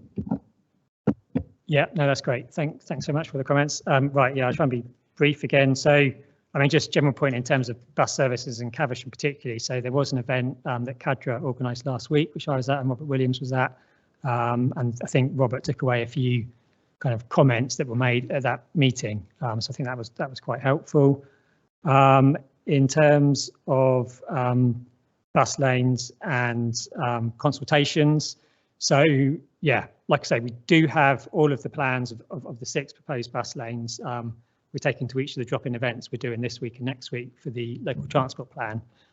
So yeah, people can see them and comment, you know, to us and have a discussion with us about those, and they will be in each of the areas as well that the bus lanes are being proposed. We also did do the initial consultation previously this year. So there's been a couple of opportunities to comment, and we have reflected feedback, and we have set out in the current consultation where we have reflected feedback in updated designs for the schemes. So we are listening, and if there's any more feedback that we can reflect, obviously we'll do so. In terms of, yes, Bath Road, Castle Hill, yes, so we do have the detailed design plans now. So the vast majority of the scheme is segregated as per the Active Travel England requirements. But there is a section going down Castle Hill towards the roundabout over the IDR where we can't fit in segregation. So yeah, it's too narrow, unfortunately. And the pavements get very narrow in that section as well. So we don't want to, you know, disrupt pedestrians as well. So there is a balance, but I mean, as far as we can do, segregation is included, and there's also the scheme going over the junction as well on the segregated route, whilst we do recognise some more confident cyclists stay on the roundabout. So we have done that wherever possible, but not the entire scheme is, but the vast majority is. Yeah, secure cycle facilities, yeah, completely recognise, you know, that's absolutely key, hence why we were trying to do something. We have had a few approaches from other people with properties within the town centre, so we are looking at those at the moment. Thus far, we haven't really found anything suitable, but we are continuing to talk to people, and we're also looking at what else can be done. So if it's not one big central hub like we were proposing, can some more, you know, more secure facilities be located around the town? So that's the sort of thing we're looking at the moment. I think that was it. I mean, yeah, so in terms of the London Road, yeah, so we do have the details of bus routes for each of the proposed schemes. I think it's 19 an hour. The point I would make is that actually it could be more. And if, you know, one of the things that has happened recently with services across the board, not just in East Reading, is that to keep to timetables, and the bus companies have had to reduce services in some instances, whereas obviously putting in bus lanes will speed up services, make them more reliable, hopefully encourage patronage, and then there could be more services running. such as we've seen with the Park and Ride, Wakenham are looking at bringing something on board. Thank you. That makes it much clearer. It's just then we've got clear information to pass on to queries. Thank you. Brilliant. Thank you, Chris. I'm going to move to the proposals. No, I'm sorry, we've had one contribution from the Conservative benches. We need to make some progress now. I think, Councillor Borzan, you make fair comments, right? I'm sorry to sum back as a lead because there's been questions raised by that. I think you make fair comments, and the issue of the two bridges, I think, is an issue now. We can work cycling and buses, and I think it's good to get involved as a local councillor because that's what we're hearing. And think, you know, it's good that Cadwell was a very good meeting. We got another. As far as rat runs are concerned, you can take rat runs to the traffic management subcommittee with the backing of residents. You obviously need your backing of residents because I know there's one or two residents down there that are not sure about whether or not to stop the rat runs. So you're going to have to bring them with you, you know, about doing all sorts of stuff. But we deal with that. I think Councillor White, your leader, is there, so he should know if that's a problem. To bring them to the traffic management subcommittee. Primark was our choice, wasn't it? Councillor Borzan, Primark, and we got government money and it was working and everything was in place. We ordered the stuff and we were really pleased. We had the press statement and they pulled out, and it's a real shame because that would have been really good. But we'll find somewhere. Thank you, Councillor Ennis. The committee is asked to note the report for information. Is that agreed? And the final item on the agenda, and thank you for everyone's patience, is local plan, partial update, consultation on scope and content. Mark Warringham to present. Thank you. Thank you, Chair. So this report relates to the Council's local plan, which is the main document that sets out our planning strategy and used to decide planning applications. As we reported to the March meeting of this committee, there's a requirement to undertake a review of the local plan every 5 years to determine whether the policies are up to date. So we carried out that review and reported that to this committee in March and came to the conclusion that we needed to update about half of the policies in the plan and that we should progress a partial update of the plan. So the timetable for that was agreed in March, and that would include the first of two planned consultations on the partial update beginning in November. And this report therefore recommends agreement to the consultation document. Now the format of the document isn't a draft update of policies, rather it's a kind of description of direction of travel and how we intend to approach each policy area, together with a series of consultation questions. The most important policy issue that informs the update is around the level of need for new housing. And as set out in the report, our housing needs have increased over the existing plan.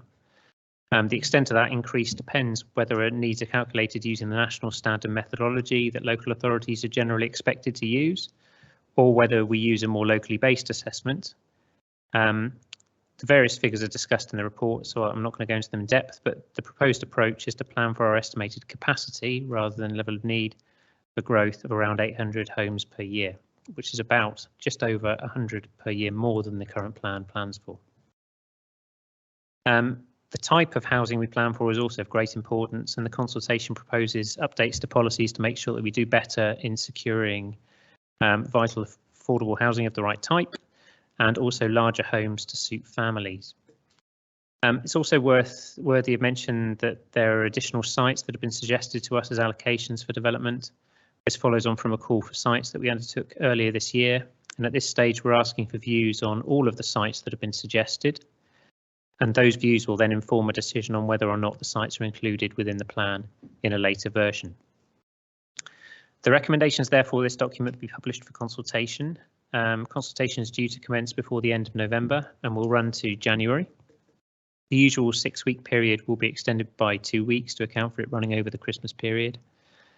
And once consultation is complete, the next stage will be to prepare the draft partial update itself, which is expected to be brought back to this committee in July for the next consultation stage, following which the document would be submitted to the Secretary of State and a public examination would follow. The report also recommends some changes to our local development scheme, which is the programme for producing planning policy documents. These changes don't affect the local plan timescale in any way, rather they relate to the supplementary planning documents, in part due to the need to focus on the local plan at this time, but also to await publication of some further national guidance on biodiversity net gain. Thank you, Chair. Thank you. Councillor Lang. Thank you, Chair, and thank you, Mark, for all the all the work you've put in on this. As with the climate emergency stuff, I've taken a collaborative approach with this, and you all fed in indirectly and directly, I should say.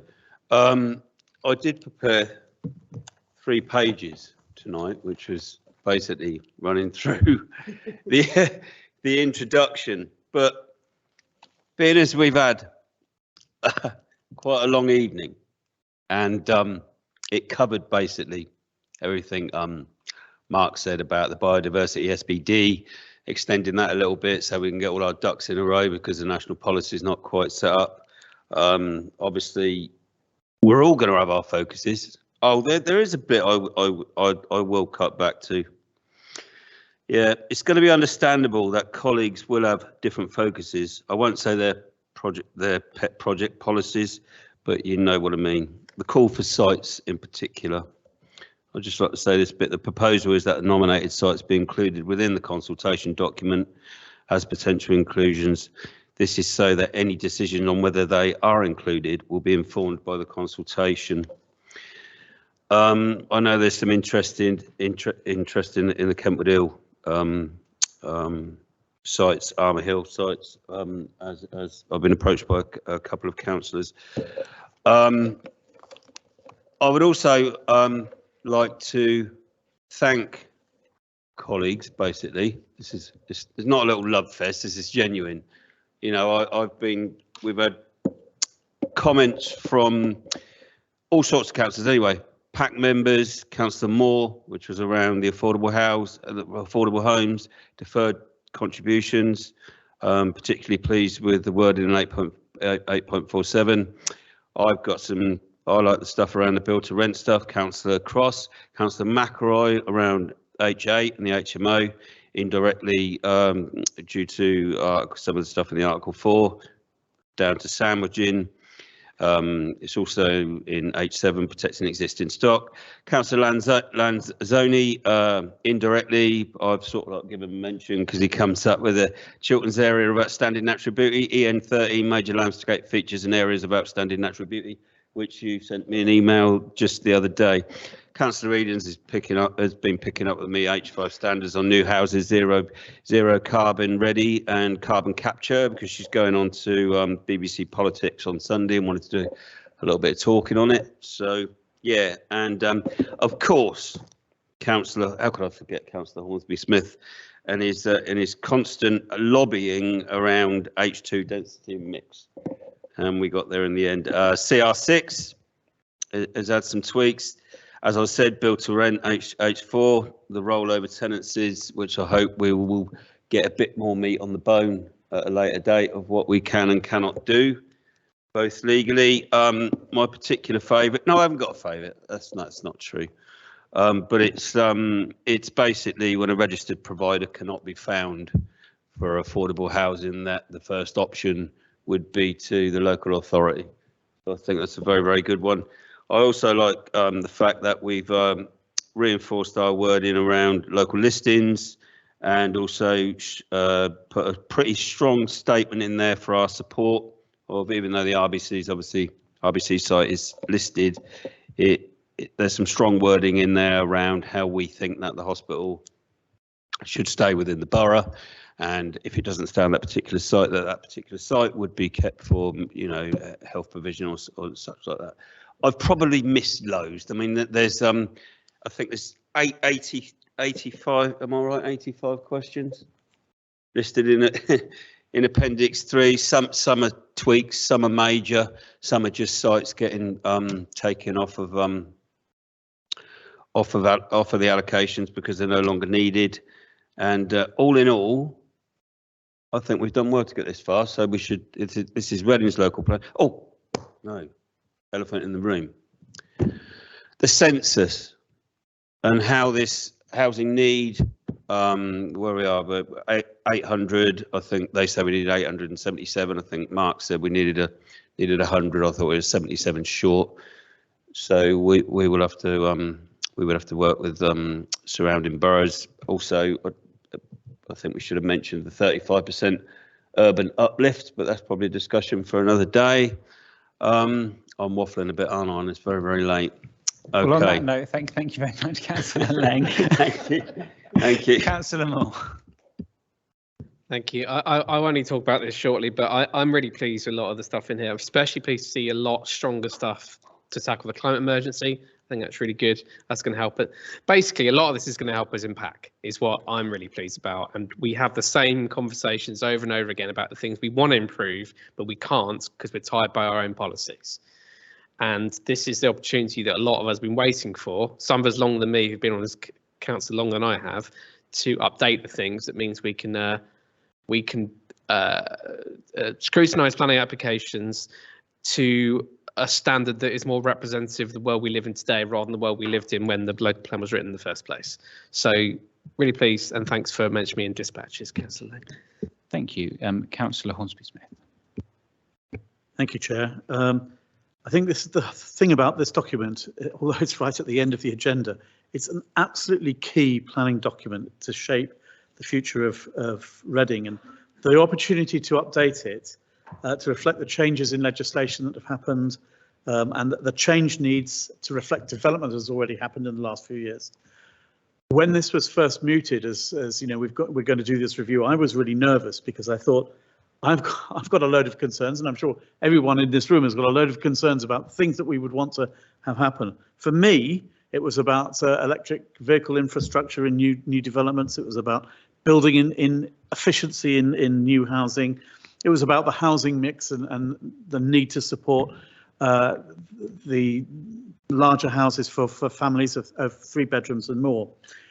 And so I had those lists of concerns, but what I was really pleased to see when reading this was that the detail of the analysis that had gone into it, the sheer amount of work and skill and professionalism that has gone into this. So it is a consultation document. I've still got a couple of things that I would want to sort of add in as my Hapethworth, and I'm sure everybody else has as well. But you know, this is a really good document for consultation. It's very clear to read, and I really appreciate the work that's gone into it. So I think we should welcome it and move across to the consultation. Thank you. Councillor Keeping.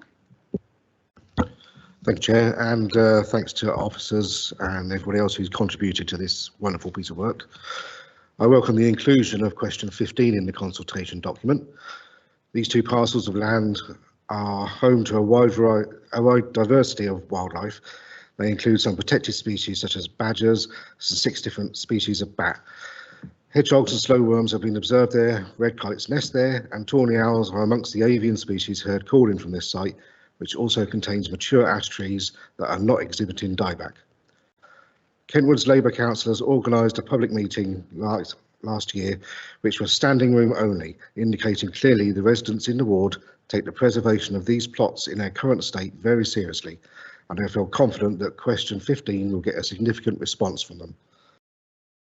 Local campaign groups have also nominated these plots for listing as a local wildlife site with Thames Valley Environmental Record Centre, because it provides recognisable semi-natural habitats within a largely urban setting. It has been largely untouched since 1998, and the trees form part of the West Reading wooded ridgeline. I understand that this nomination has now been accepted.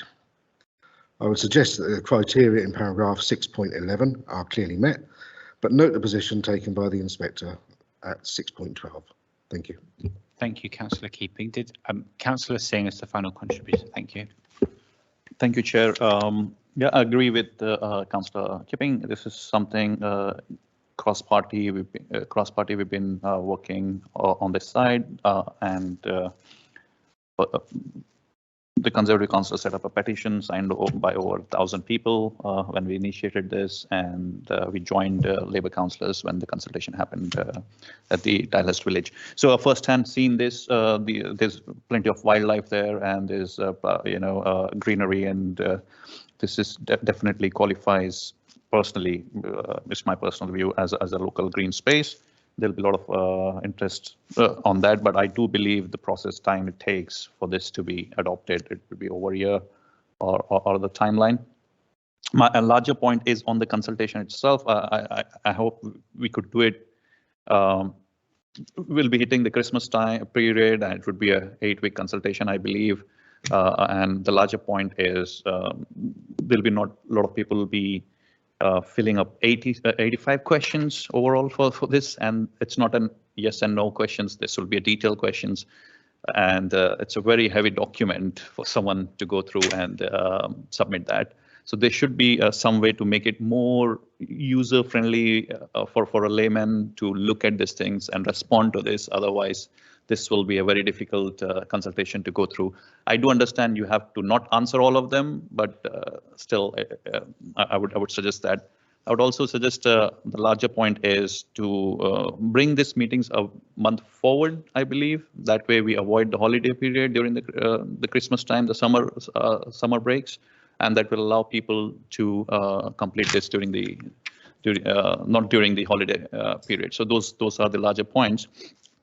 Besides this, Chair, I didn't understand why didn't you allow me to make a contribution on the previous agenda item, under what constitution, which rule I was not allowed, where Labour councillors are allowed to speak more than 1 and 2. So I'd like that clarification as well and record it. Thank you. Thank you. On that point, the Chair has discretion on who he calls, and I allowed members from all of the parties to speak. Nobody has spoken more than once on any particular item except for the relevant lead members who are entitled to propose and sum up at the end. I hope that clarifies the response. Mark? Yes, just a point on the to come back on the consultation form. We will be looking at ways to make that a bit easier for people to respond to, and we certainly don't want to give people the impression they have to get through 85 questions. People will want to comment on one or two things very specific often. So we'll be looking at the design of how that appears on the website to make sure that people are able to do that without having to wade through all the others. Councillor Lang, to sum up. Yeah, thank you, Chair. I'd take Councillor Singh's point on board as somebody who speaks in very layman's terms sometimes, and it's about using plain English, to use a probably unfashionable term. But the important thing, we voted on the timetable for this, I think, quite a while ago now. The important thing is that we speak to our residents and basically get our comments in by 5 p.m, written comments in by 5 p.m. on the 19th of January, and email comments should be sent to the planning policy at reading.gov.uk. Get it in your newsletters, get it out to residents. People, as in this room, aren't interested in 85 questions. They'd be interested in a specific question that affects them, whether it be Kentwood Hill, whether it be affordable housing, whether it be EV charges, whether it be cycle paths. I know a good joke about cycle paths, but